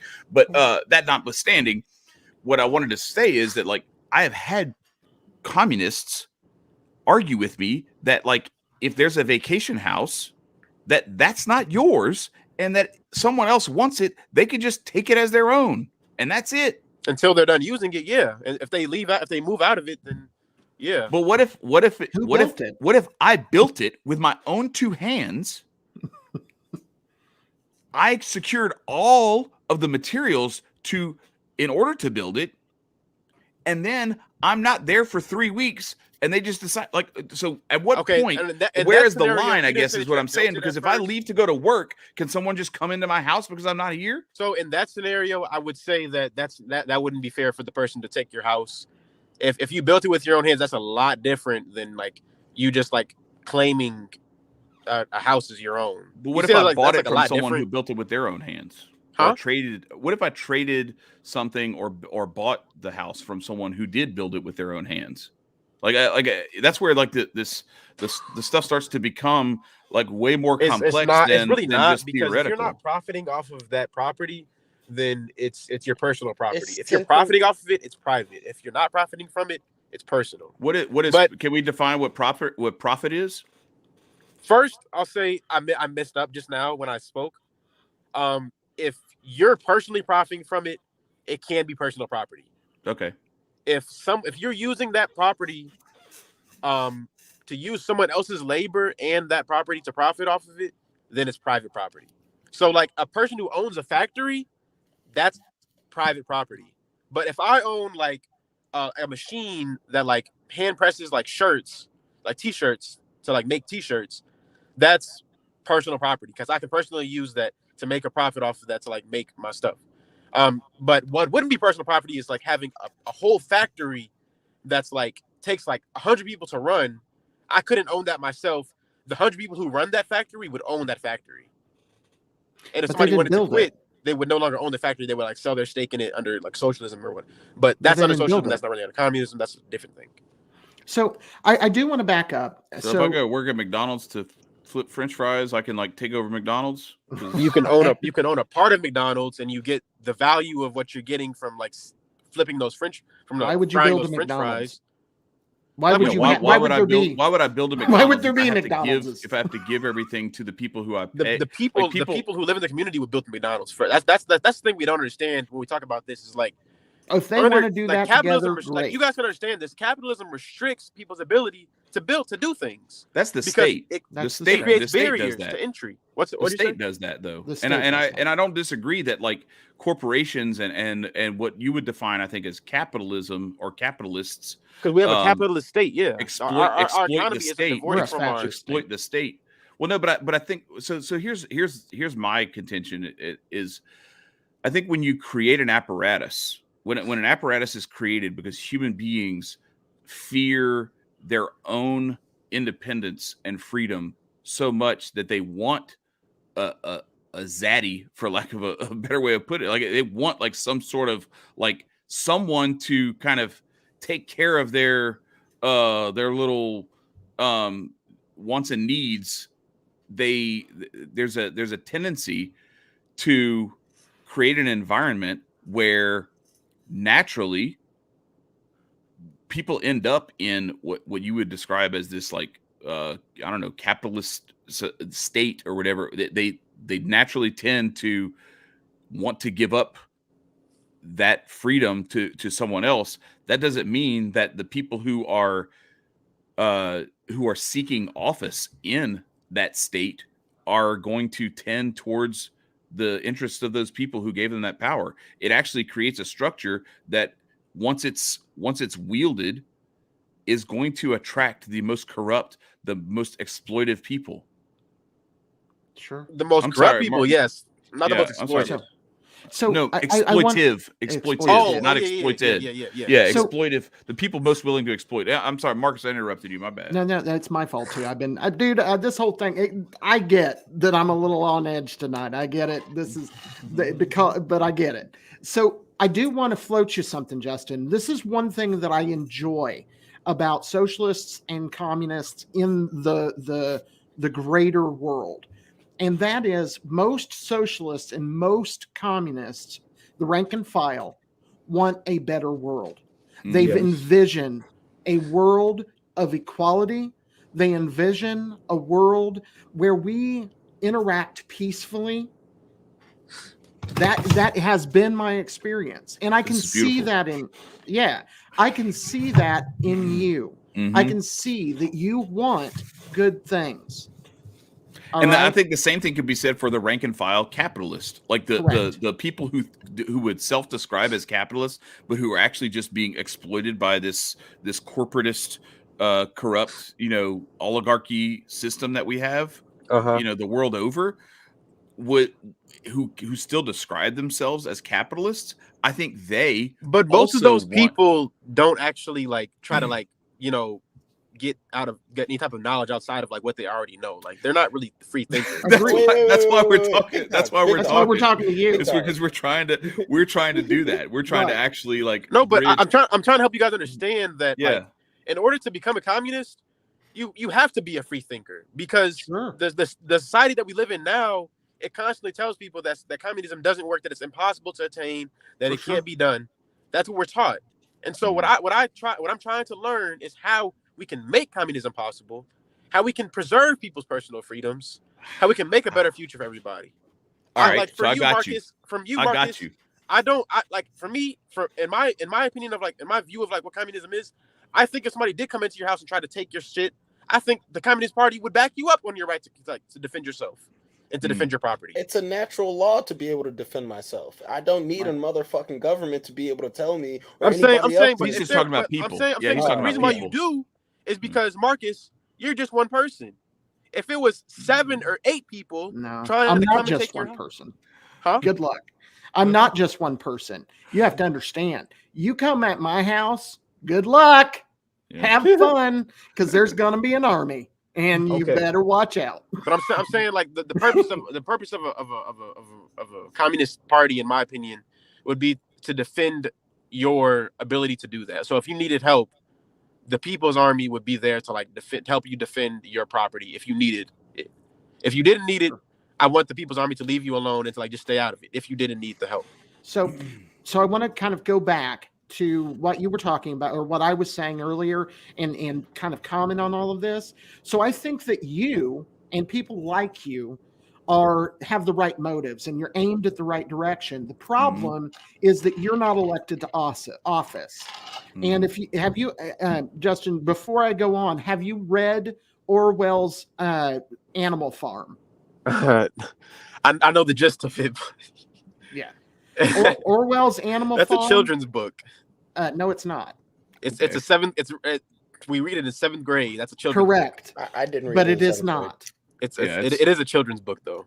I mean, but it is not. Cartoons still show like truths. Like it doesn't matter Okay, if it's like a child. I'll let you finish what you were saying. Sorry for I cutting mean, you. Animaniacs was a children's cartoon too, and there was all It's kinds hilarious. of stuff Yeah, okay, for I see adults. what There's you're all saying. kind of Okay. stuff for adults in I'll there let too. you continue then. So the problem isn't you.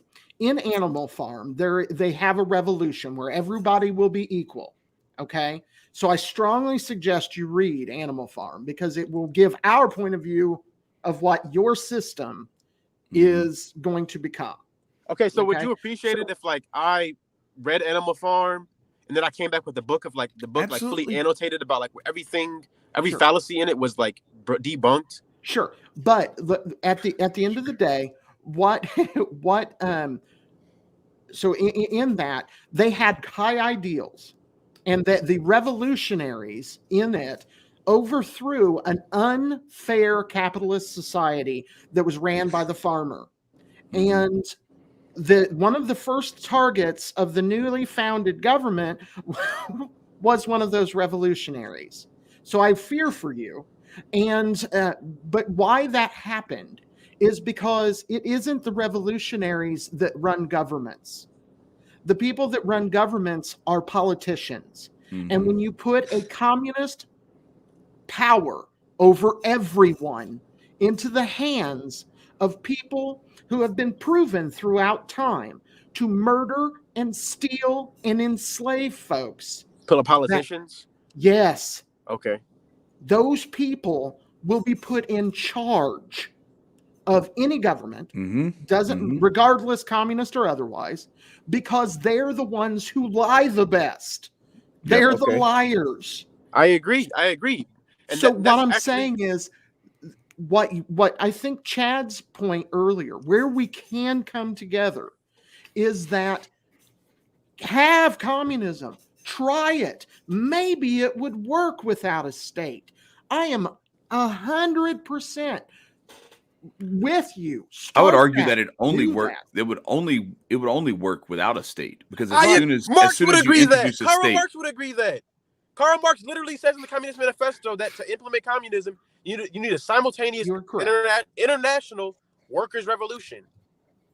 But at the same, but he also says that you have to like consolidate a lot of stuff into the power of the state, into the hands of the state. That's because he's talking about things on a national level and then an international level, and I feel like it's hard to like differentiate between the two within his own. And so that's where I would break it down even further, and that's why I said when I said like I got you, what I was talking about is like I think because you were talking about like communist would I can't put my finger on exactly what it was. Like I lost. I should have written a note down or whatever.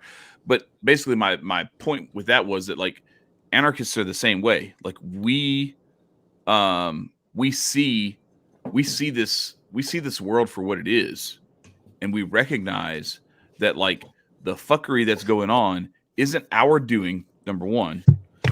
Secondly, isn't what we would want done in the first place.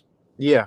And thirdly, if we could just be left alone to do things as we want to do them and not have that interference from outside, things would work themselves out much, much better. They can't be much worse than the chaos that government wreaks all over the planet. And I would say that to the point about communism, like I'm willing to like grant the experiment with a small community, because I think that's like all of these different every different little economic experiment is worth trying at a local level. The problem is we are practically forbidden from trying it in the first place, and that's the government. And so the where the common ground that I think we find is that what Marcus and I have been, and that's why we met through Adam's campaign, is because the whole thing was, and this is just U.S. So like, because number one, I don't have time to study the governments and the history of those governments of all the countries all around the world. Okay, nobody does. And even if you do have the time to do that, you're probably reading a bunch of propaganda in that sense too. Okay. So like we're going to get a whole bunch of bullshit. So like we have to be really, really careful, and we have to focus on the stuff that we have seen with our own eyes, how this stuff has impacted us personally, and what we see as like, okay, this is what's going on. I kind of see the jokes. I'm not falling for it anymore. I'm not going to get fucking shanked in the back anymore. Fuck this shit. I'm out.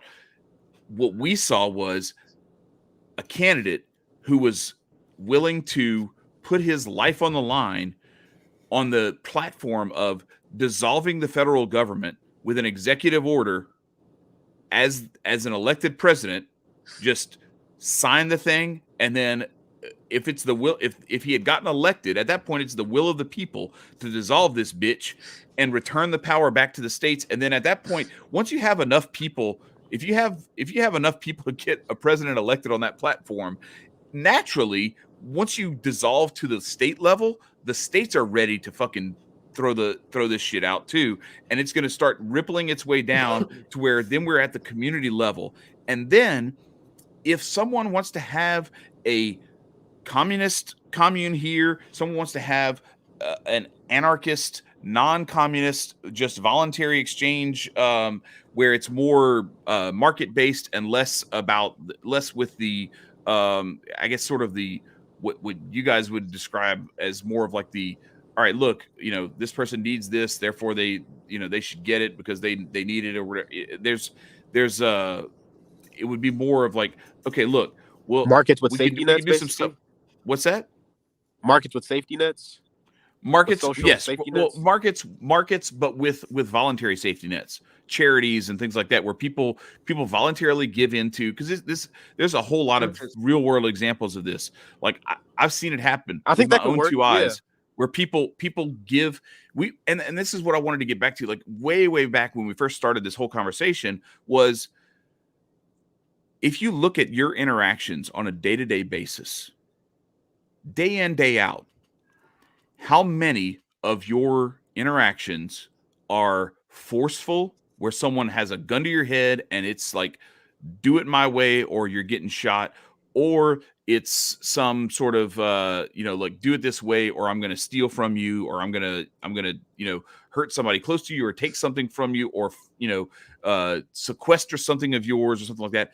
How much of your interactions are that, and then how much of them are just like, hey man, like I need you to do this, cool, I need this much money, or I need this whatever, this service or whatever, like, hey, can you give me a ride? Cool, I'll buy you lunch if you give me a ride. That sort of thing. Like there's so much more examples on an individual level of our interactions day in, day out, that are voluntary, that are conscientious, that are out of a spirit of like compassion and like generosity. And so much less of it is the other stuff, that I think that like all the other stuff comes from these people who have been given this power, and that's why like our first enemy on this podcast, at least, is the state. Yeah. Our first enemy is the state, because the state is the vehicle. I was telling Marcus earlier today, like if there was a machine that like ran everything, that would be fucking terrible. You know why? Because the people who would take hold of that machine would be the same motherfuckers running this bitch now. So I don't want there to be a machine that runs all this shit. In my I ideal, want individuals to have autonomy over their own bodies and over their own spirit and over their own interactions and how they move in the world. Go ahead. I'm sorry. Okay. So in my ideal system of communism, I really think that we would elect people at the community level, and those people would like go to like we would vote for things, basically on a community level, and then we would elect somebody, a delegate, who is then sent to like a federation who votes based on what we say.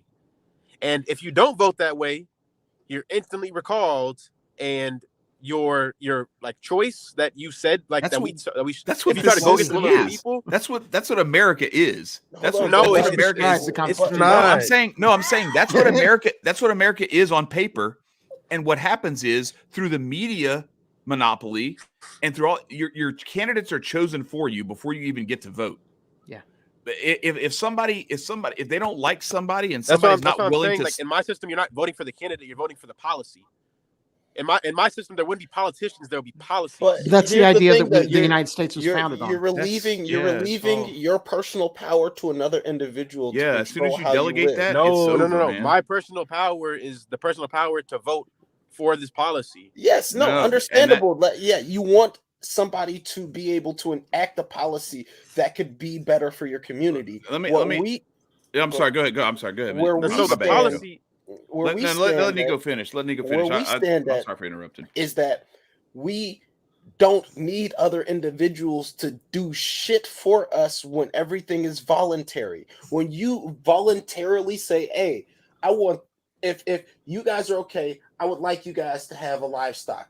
Oh, sure, we'll have the livestock for you. We'll have chickens, we'll have cows, we have a whole bunch of shit. Now, all right, cool. You guys take care of that. Me and my family, if that's okay with everybody else, I'll start planting vegetables. Okay, well, that family over there, they're great with their hands and they're carpenters. Will you guys be okay with doing this? No? Okay, all right, well, I'll go find somebody else.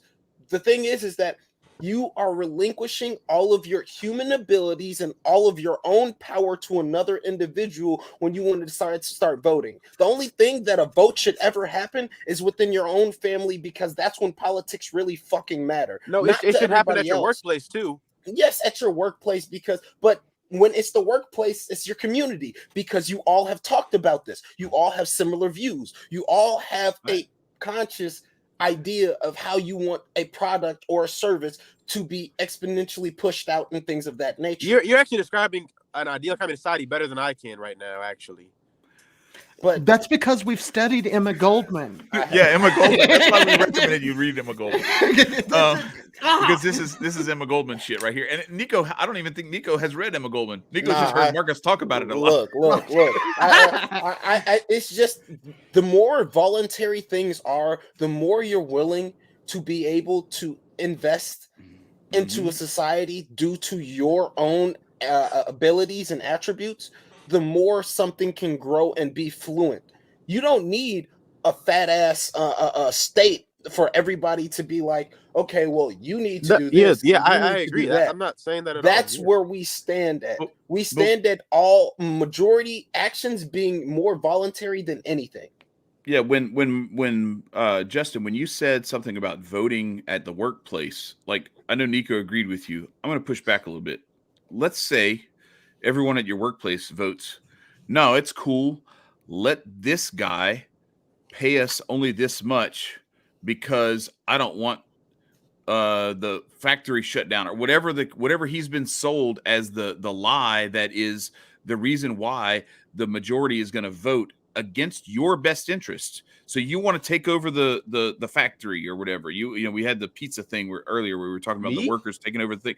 If the majority of the people vote in opposition to you, how do you have agency? At that point, like that's my problem with the whole voting thing, is like when you sacrifice your agency and give it to someone else, if it's 51-49 against your interests, you have subjugated yourself to that 51%. And so that's where democratic centralism comes in, is where you try something, you use a scientific method to describe, to find the best way of running things, because the scientific method relies on doing something. We can trust these motherfuckers with the scientific method after the last 2 years, where the scientific method has been shat on and thrown out with the bathwater. Like this is that's really a product of like American society just rejecting it's the world, G. It's the whole world. It's the world, G. The entire globe. What? Bro, the people in power, people. Have you not seen everywhere? That's where the abolition of class comes into play, because the people of the ruling class directly benefit from and they're the people in politics and control governments, regardless. They're the people. They're the people who want to be your delegate. They want to be your delegate to go represent you, right? Because trust me, you could randomly they have choose your a delegate. best interest at heart. That isn't, they are the best bullshitters at telling you. But you could randomly choose a delegate. Is well. what I'm saying. Like the delegates don't have any power. And what I was describing, like, you can't the randomly delegates don't have any choose power. The only power they have is to transmit the information that we already gave them, which we already have. Like, for example, we can already have copies of it. Like, if we take a vote in the town where we're saying like, don't build an oil pipeline in our town, it's like 98-2. So 2 people are they're oil executives, of course. Right. But let's say it's 98-2. We at the end of the council that we take, this is very hypothetical. No, I get it. It's cool. So at we the end of that vote, where we say 98-2, we're not no oil pipeline.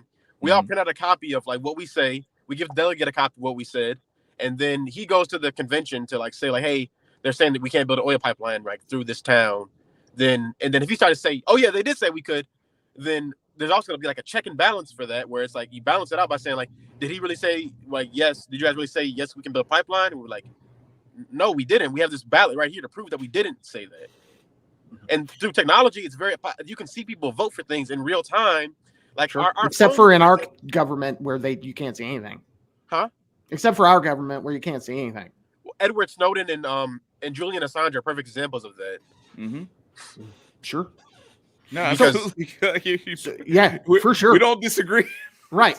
and so amen. That's so kind of the issue that we see. Yeah, go ahead, Marcus. I want to introduce you to a community. It's called Cheran Mexico. And I think you will find it very interesting. You can go look it up online.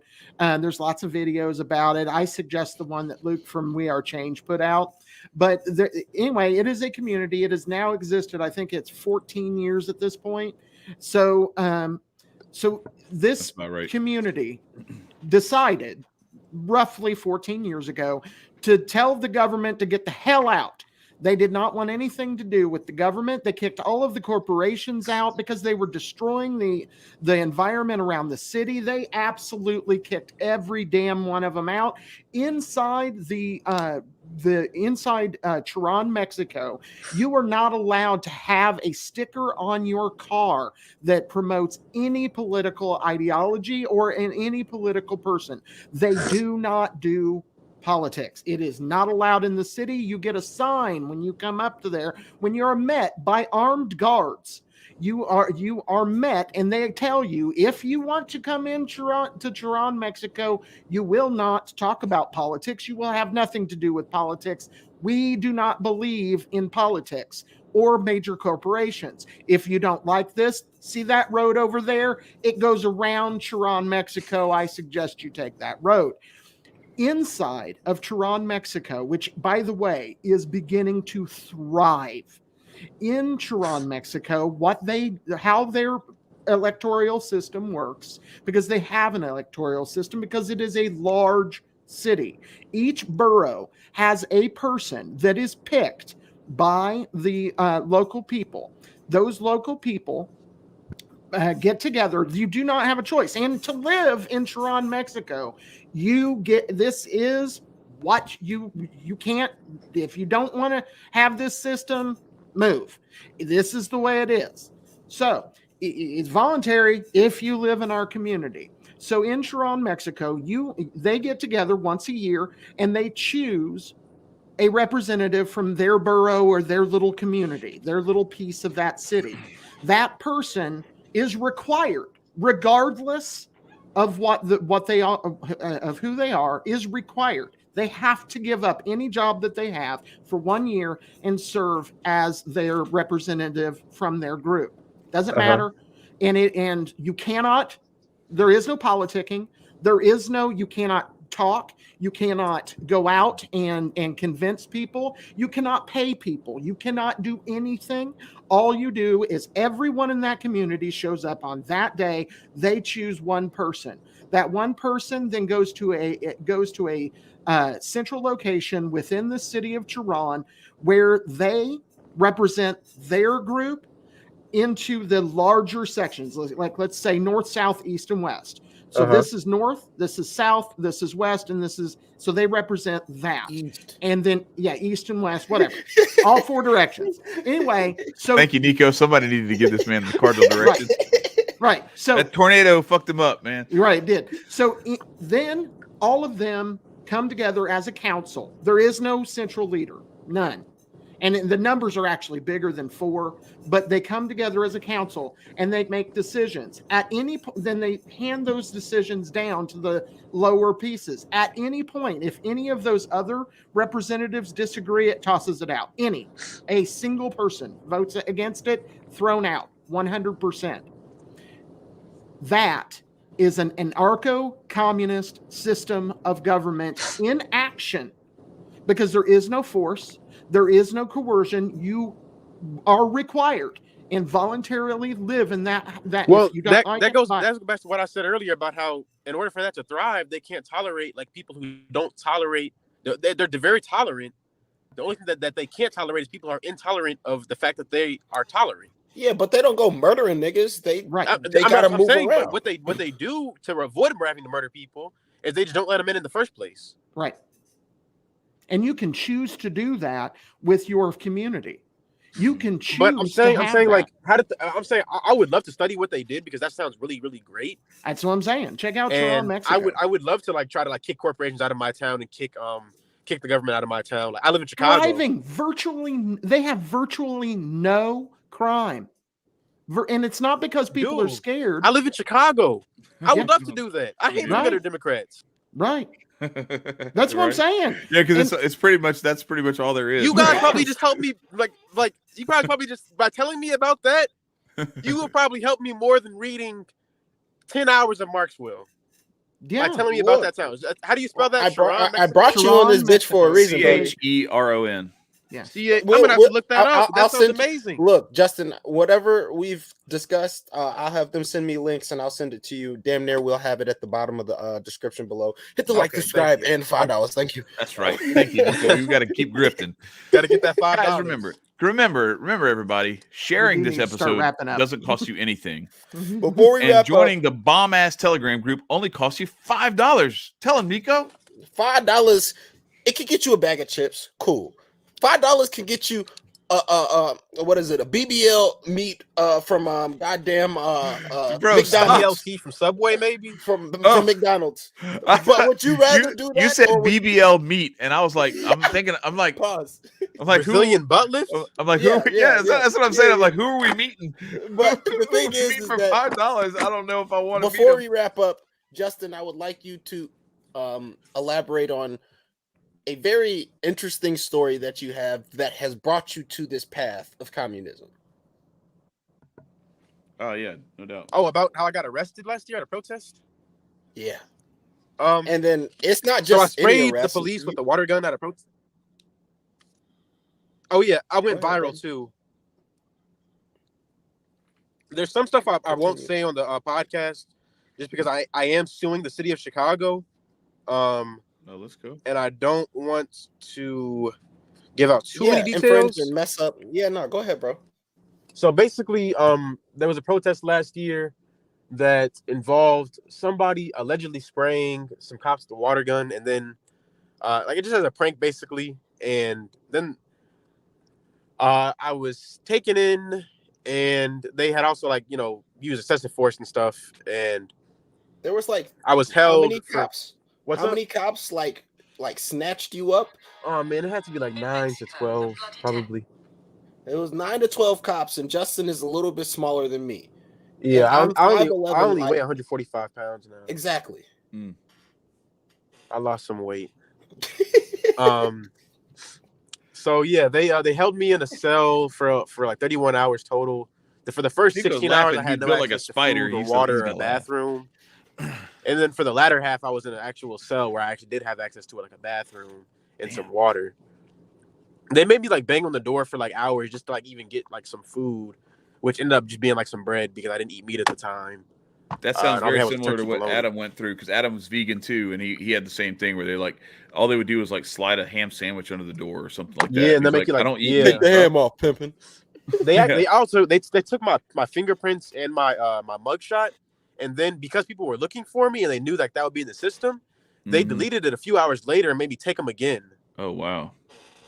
And so I'm currently involved in a class action lawsuit about like that whole ordeal. When I got out of jail, I found out people were like waiting for me. And like there, like this one guy, like I walked across the street from the police precinct And one of the last guys there doing jail support that day, because like whenever there's protest, people always come out to like do jail support to help the people get out of jail, get them home. And I walked out and I walked across the street to this guy who had a bench set up, and he was like, "Oh, you're Justin Cosby, the famous comedian." And I was like, "Famous?" And I looked on Twitter and stuff, and I found out that like people had I had gone viral because people were like looking for me, and I was like, "Oh shit!" I reshared it.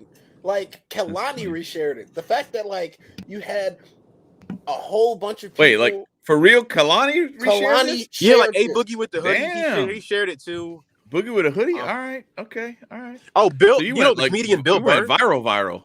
Yeah. You know the comedian Bill Burr? Yeah. He hit me up personally asking me if I needed any help with anything, like legal stuff. Shit. Watch out now. Cool. Okay. Yeah. No, but it's interesting. So wait, is he helping you sue? What's up? Is he gonna help you sue, nigga? He volunteered to, but I told him not to worry about it because I actually had a You're capping. I'm sorry. Some people actually volunteered to I'm being represented by the West Side Center for Justice. So they haven't lost a case they've brought to trial in like 7 years. Have they all been black kids though? Huh? Never mind. Go ahead, Justin. Continue, G. I just didn't want there to be like too much money involved in it, because I just wanted it to be like more about the case itself. Yeah. So I didn't want to let money get involved. I mean, not to say I think he's like that. I just don't know him all that well to like know. Right. And the things I saw and experienced when I was in jail, actually changed my opinion about like what is necessary for prison reform in this country. I came to realize that like cops, when you're arrested, they don't actually see you as like a human being. They see you as just a criminal. Mm-hmm. And I think that's like that impacted like how I view the world more than anything.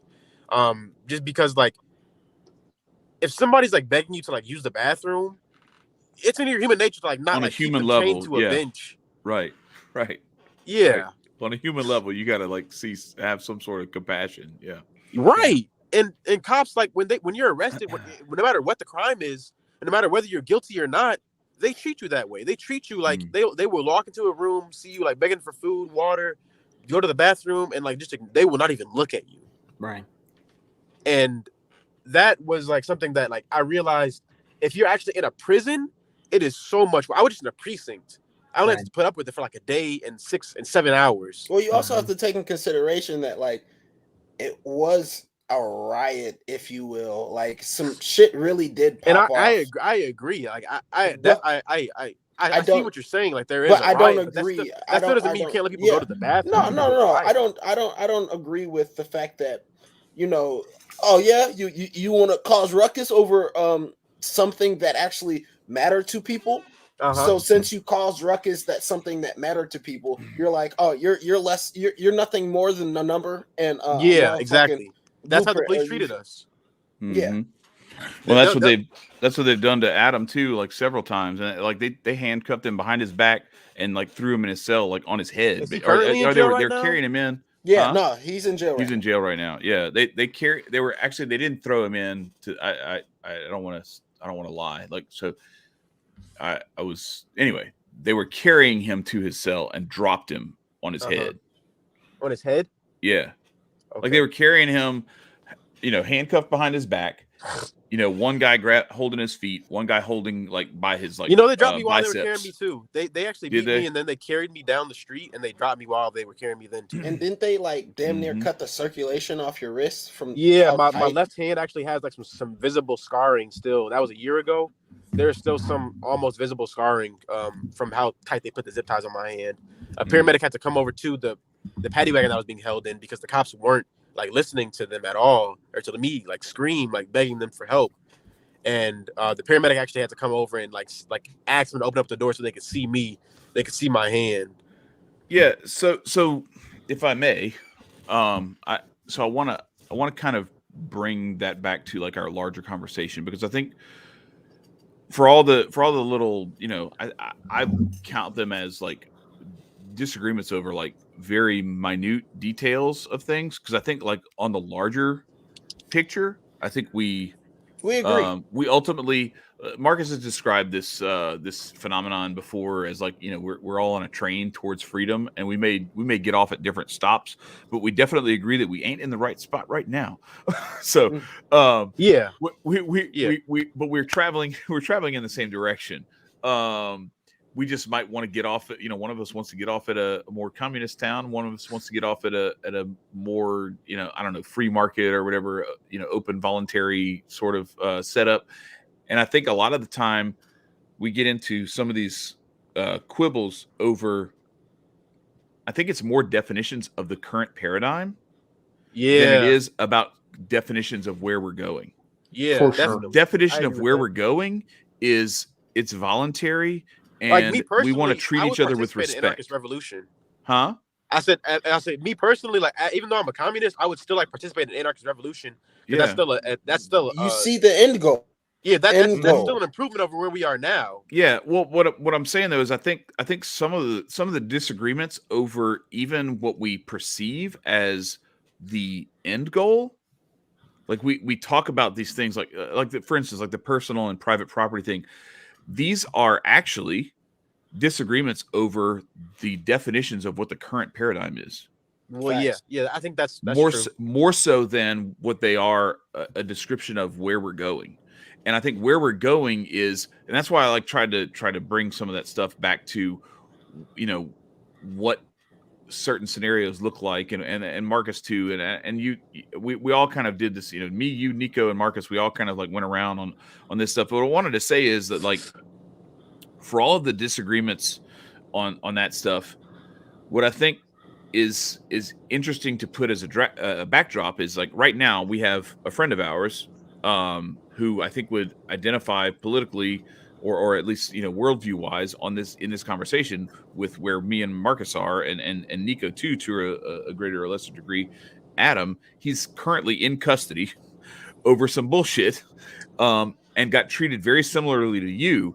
And what I would offer is that when you empower other people to take agency from you to represent you, and that's what government ends up being, whether it's under a democracy or any other sort of setup, the tendency is that the more disconnected it becomes from me and Justin interacting over maybe a disagreement that we have, or me and Nicco interacting, or me and Marcus interacting over something that we may disagree on, or we want to maybe do business with each other on. The further we disconnect it from that, the more likely it is to end up with first of all, the potential for corruption, where you have, there's not really that. It starts with dehumanization. Yes. Where when you disconnect it, now all of a sudden, I don't know that motherfucker. Like, you know what I mean? Like, he's just they told me he was stealing some shit from somebody, so, like, you know, fuck him, you know. And that's where this shit ends up. Whereas if you stole some shit from me, I'd be like, bro, like, what? Why didn't you just ask me? If we're friends or something like that, you know, it becomes a whole different interaction. And that's kind of where I think we all, can agree that we kind of rest with this stuff. And our biggest qualm, I guess, if I can't find a better word to describe it, is with a system that pushes that interaction off and offers agency to other people to say, hey, Justin fucked me over, fuck him up for me. And because that's where, like, this stuff ends up, is that people just assume that that's what the shit you mean. You know what I mean? It's like it becomes that sort of thing where it's like the state has empowered these cops to take you and do whatever the fuck they want, because there's this huge disconnect between you and whatever somebody who got offended by whatever you were protesting, or how you were protesting, or what you were saying, or who you were walking with, or whatever the fuck, what sign you were standing next to, or whatever the case may be. You know what I mean? when all that shit happens, then it becomes this, you send it off into this other place, and then their algorithm gets to kind of take over and say, oh, well, we think he's this kind of guy. So, I don't really give a shit what you do with him because he's scum of the earth. Because that's how they talk to, that's how they think of us. All of us. Yeah. Everyone. Yeah. It don't matter whether it's Move in fucking Philadelphia or if it's fucking Ruby Ridge. It don't matter. They'll fucking bomb your shit and shoot your kids and shoot your dog and shoot your wife. They've done it before. They've done it. So that's where we are. Our enemy is the state, and our enemy is not Justin. So I just wanted to end it with that. My enemy is I was meant to say my enemy is the state and the collaborators of the state. Oh, absolutely, yeah, absolutely. The oligarchs and the puppet masters behind for sure. We have a basis for like working together in the future. Like, absolutely, and that's all this was about. I think you guys have a good idea where you say like voluntary exchange. Like I don't disagree with that. Like in my opinion, you could maintain markets and have like a socialist society if like everybody's own their own small business and people who like work for like a bigger business like had like partial stakes in the business kind of in a way. But that's mutualism. Yeah. And the thing is, Justin, I'm really kind of like a situationalist in that way because I'm like, if a system works and nobody's being exploited or like taken advantage of, I don't have any problem with it. Right. And I think that to Chad's point, that's our larger point. That's what we're trying to get to. That's what localization does. That's what bringing all this to the local area does. If Justin sets up Justopia in wherever in Chicago you are, and that takes hold and it works for your people, who the hell am I to judge what the fuck you're doing with your community? What I need is maybe Justin's community makes, really cool blankets. I don't know, whatever it is. And I want a really cool blanket, and I have pillows, and Justin's community and my community makes pillows. We're going to work out how you get pillows and I get blankets because I'm going to want some blankets. Yeah. Thanks. And it will not fucking matter if one's told that everybody has support for their head. Right. Yeah. So I have a really funny joke to tell that kind of brings that all together. So earlier we were talking about McDonald's and like the community owning the McDonald's, whatever. So my favorite comedian of all time is Mitch Hedberg. I have a ton of respect for a bunch of the other, Carlin, Chappelle, Chris Rock, Richard Pryor. Like there's tons of really good ones out there, but I don't know. Mitch Hedberg just gets me. He gets me. So he says, he's like, I want to open a McDonald's, but I don't want to participate in any of their shit. He said, because where they say like participation may vary. He said, I want, when somebody comes up to the drive-thru, I want them to be like, hey, I want a Big Mac and fries. And he's like, oh, we don't sell that here. Like, what? Like, all we got is spaghetti and blankets.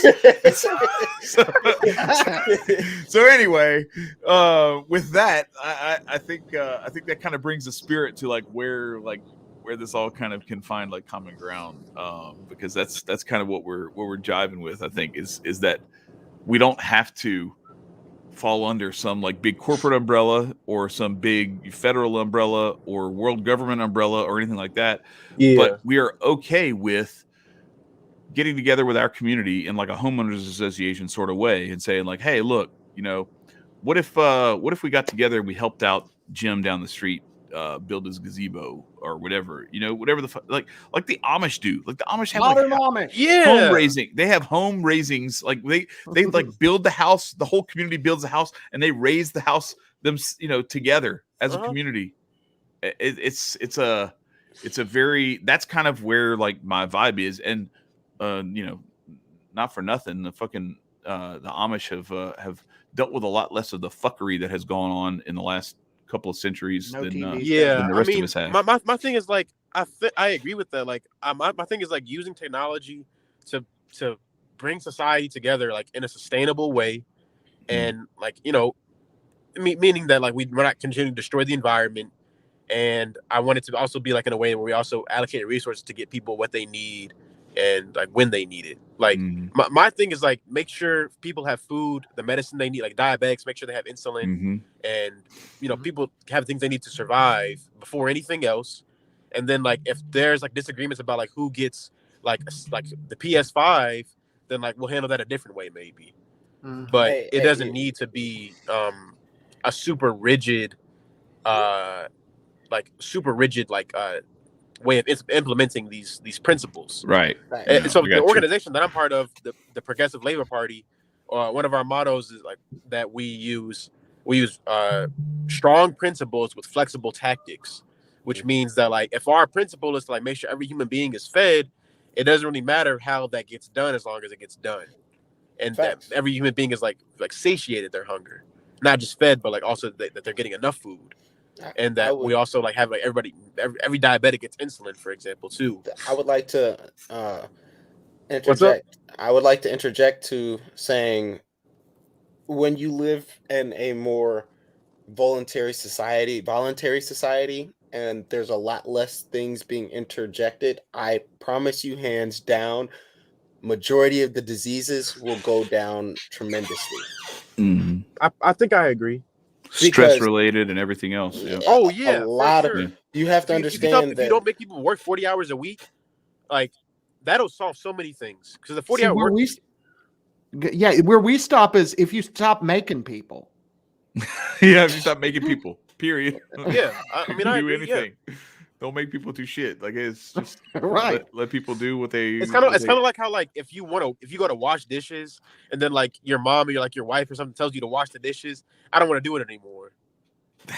That's what I was talking about earlier. We got hung up on like bedtime and all that stuff, but that's exactly what I was talking about with like how like a spirit, because a perfect example of that is like my dad has this tendency to he'll like hit me up and be like, hey, you haven't talked to your mom in however many days, you need to give your mom a call. And I'm like, but now it's kind of like not from me. It's like me fulfilling an obligation at this point, whether you want to do it or not. And now I'm like, so now I almost don't want to do it just because. And now like I don't know when I don't know when I'm going to want to do it, because when I do want to do it later on, I'm still going to be thinking about this conversation and whether or not you like made me think that I needed, do it before I was ready to. And like, if you just let it go and let me do, then it'll actually be organic. And then you won't have in the back of your head, well, the only reason he called is because I told him to, or whatever kind of, you know what I mean? Like there's all this like dynamic of that kind of stuff. And I've tried to explain that to him, and like apparently it has worked, because I haven't gotten that talk in a while. So, but I will remind myself now, I need to call my mom when we get off of here. Mama needs a call. That was God's way. That was God's way of like leaning into me and saying, "Hey, give your mom a call. Go call your mom." I'd like to point out, today was a feisty and fiery conversation, and it was 11 day. And 11s basically mean that like it's an energetic pack day. It's a 3-day as well, so therefore communication was flowing like the goddamn Niagara Falls in this bitch. Okay, so we were a little bit feisty today. That's how energies are. At the very beginning of this bitch, everybody's technology was fucking up to a degree. Well, I guess the two black kids, but that's besides the point. Marcus was too. Marcus bounced. Marcus, you a black kid for today. Yeah. So like, but the thing is that things were fucking up, and there's a nature to this bitch. You feel me? There's a natural way of things go.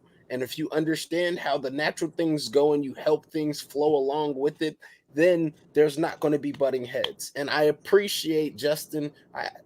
I love you, dog. I appreciate you for coming on this bitch and explaining your point of view, standing strong on your views. Because at the end of the day, what the fuck would your views be if they're able to be broken because 3 motherfuckers try and tell you something? You feel me? Right. So at the end of the day, keep standing strong, dog, and keep preserving natural values that you would want to implore upon others. You don't got to force the bitch, but you can give them a little nudge. You don't got to tase us, bro. You feel me? So it's like, with the free-flowing conversation that we've had and the disagreements, we've come to the bigger idea of this whole goddamn conversation is we want freedom. We want people to live their best lives.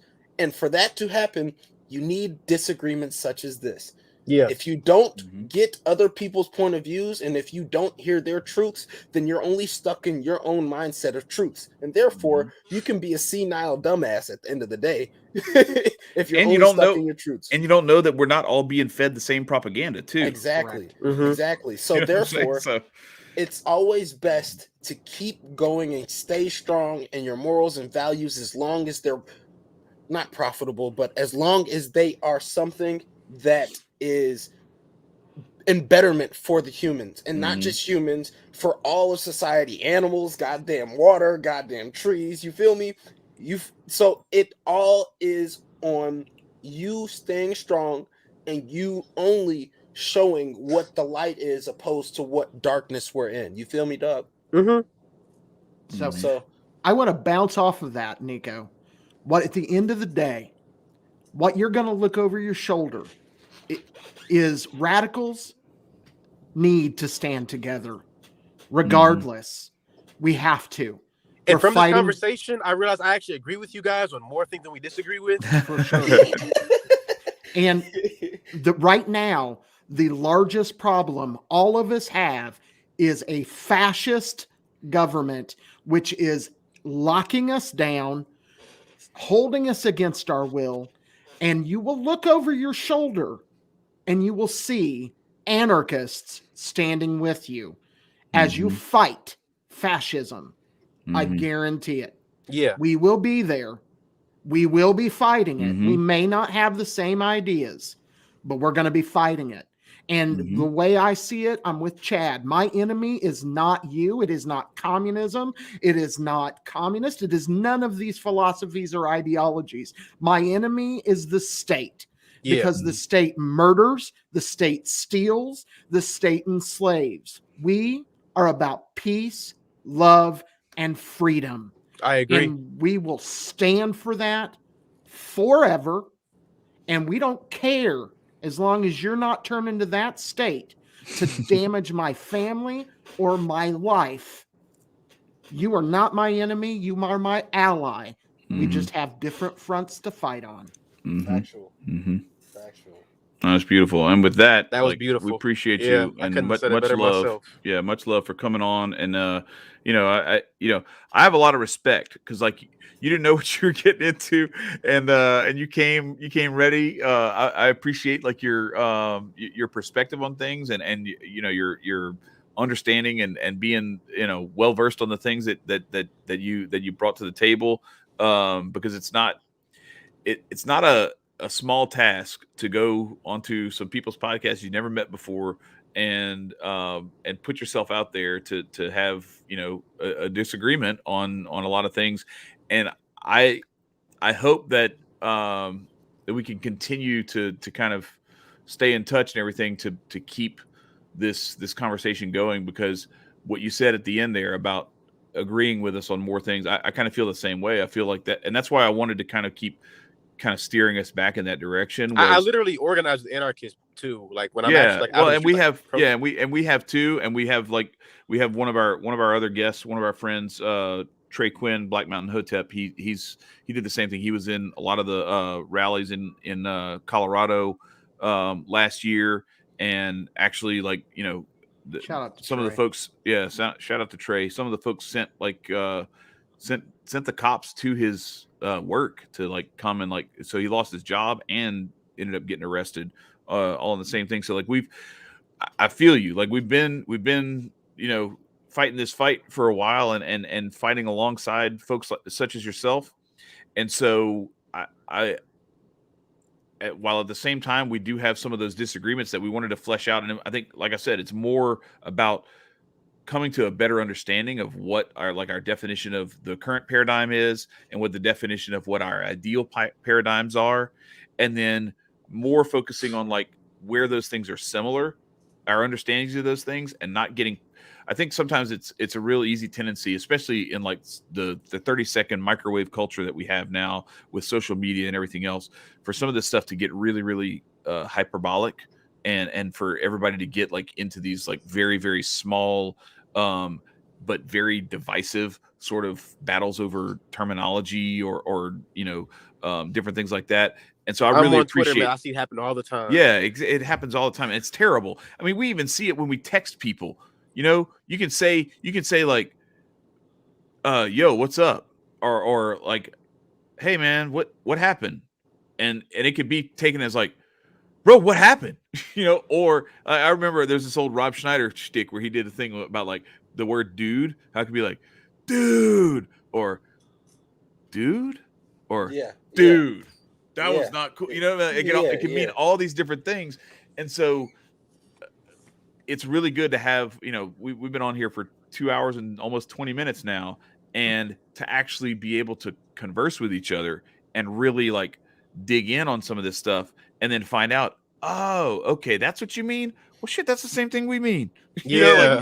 That it really helps to foster, again, building a bridge between where we agree on things and not so much focusing on those little details that I think a lot of times we fall victim to, like a Hegelian dialectic where I also we wanted get to say one against each other. thing Yeah, too go ahead. about when you brought up Cheran Mexico.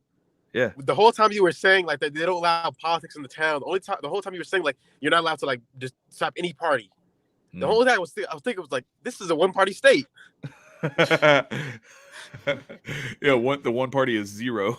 It's the one party is not a party. Yeah, and yeah. it exists to suppress any party from like existing. Because everybody agrees on that though. Mhm. Yeah.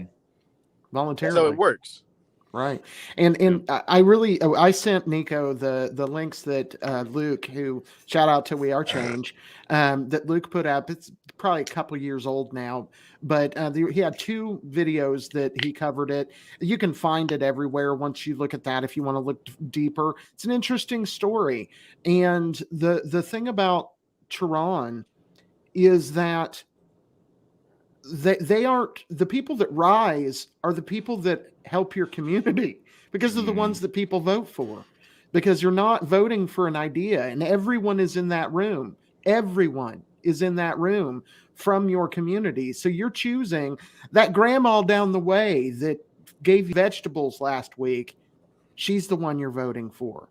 Or maybe that kid that's got great ideas. He's the guy you're voting for. It isn't about, he sold me this bill of goods. It's about right now, right here. This is the person who protects my community. That's who I want to represent me. And that, my friends, is voluntary. Yeah. Facts. Big facts. Man. So thank you again so much, Justin, for coming on, for braving what could be perceived as a lion's den, but hopefully we treated you kinder than that. We tried at least. Viper's Den. Yeah, Viper's Den or anything like that. Yeah, hopefully it was better than that. But no, we much respect and much appreciation for coming on. And Nicco, thanks for setting this up. This is good stuff. Justin, you know what it is, G. I already said nothing but love. I appreciate your viewpoints. Getting drunk at that bar with our wrestling coach. It was all that was needed to have this conversation. Man. Sometimes that's where it's the best shit happens, though. But nothing but love and nothing but straight up 100%, no doubt, respect for you standing your fucking ground. And you continue to do that through your whole life, and weather any storm and any bullshit that comes your way, because life's full of it. So, nah, man, nothing but love, and continue to share the love. Share this podcast, G. You feel me? Yeah, I definitely will. And not just for our voices, but for your voice as well, my nigga. Like, put it out there, because even though they will see our disagreements, they'll see the end of this motherfucker if they pay attention. And they will recognize, even if we don't believe in the same principles to the very T, we believe in the same ideology of making sure that your children can eat, my children can eat, and everything else. You feel me, dog? Yes. You feel me? Yeah. So keep going, and keep living, bro, and keep this shit up. And we're going to parlay real fucking soon, dog. I promise you. I got Shout you, out to dog. Hotep Jesus in the chat. What's up, man? Yes, sir. I didn't even, he's just sitting there lurking, watching. Appreciate it. It's good stuff. But no, this is awesome. Very much. He said we met the diversity quota. Oh, kiss my ass, man. I haven't been looking at all these comments as they've been coming out, but I appreciate all the nice comments people were putting on. But and Justin, if you have not checked out Hotep's Been Told You, yes, sir. Yeah, go Check that out. Check that out. And we're about to toss it to Uncle Hotep Factor. Uncle Hotep's channel is he's I don't know if he's gone live already. We probably pushed into, I don't know if he goes at 7:30 anymore or 8:30 Eastern, but because he did that last week. So, but anyway, Marcus, I'll let you send us off. We appreciate everybody joining us, and Justin again, thank you so much, bro. All right, much love to everybody. Yeah, man. Much love to everybody, and stay free.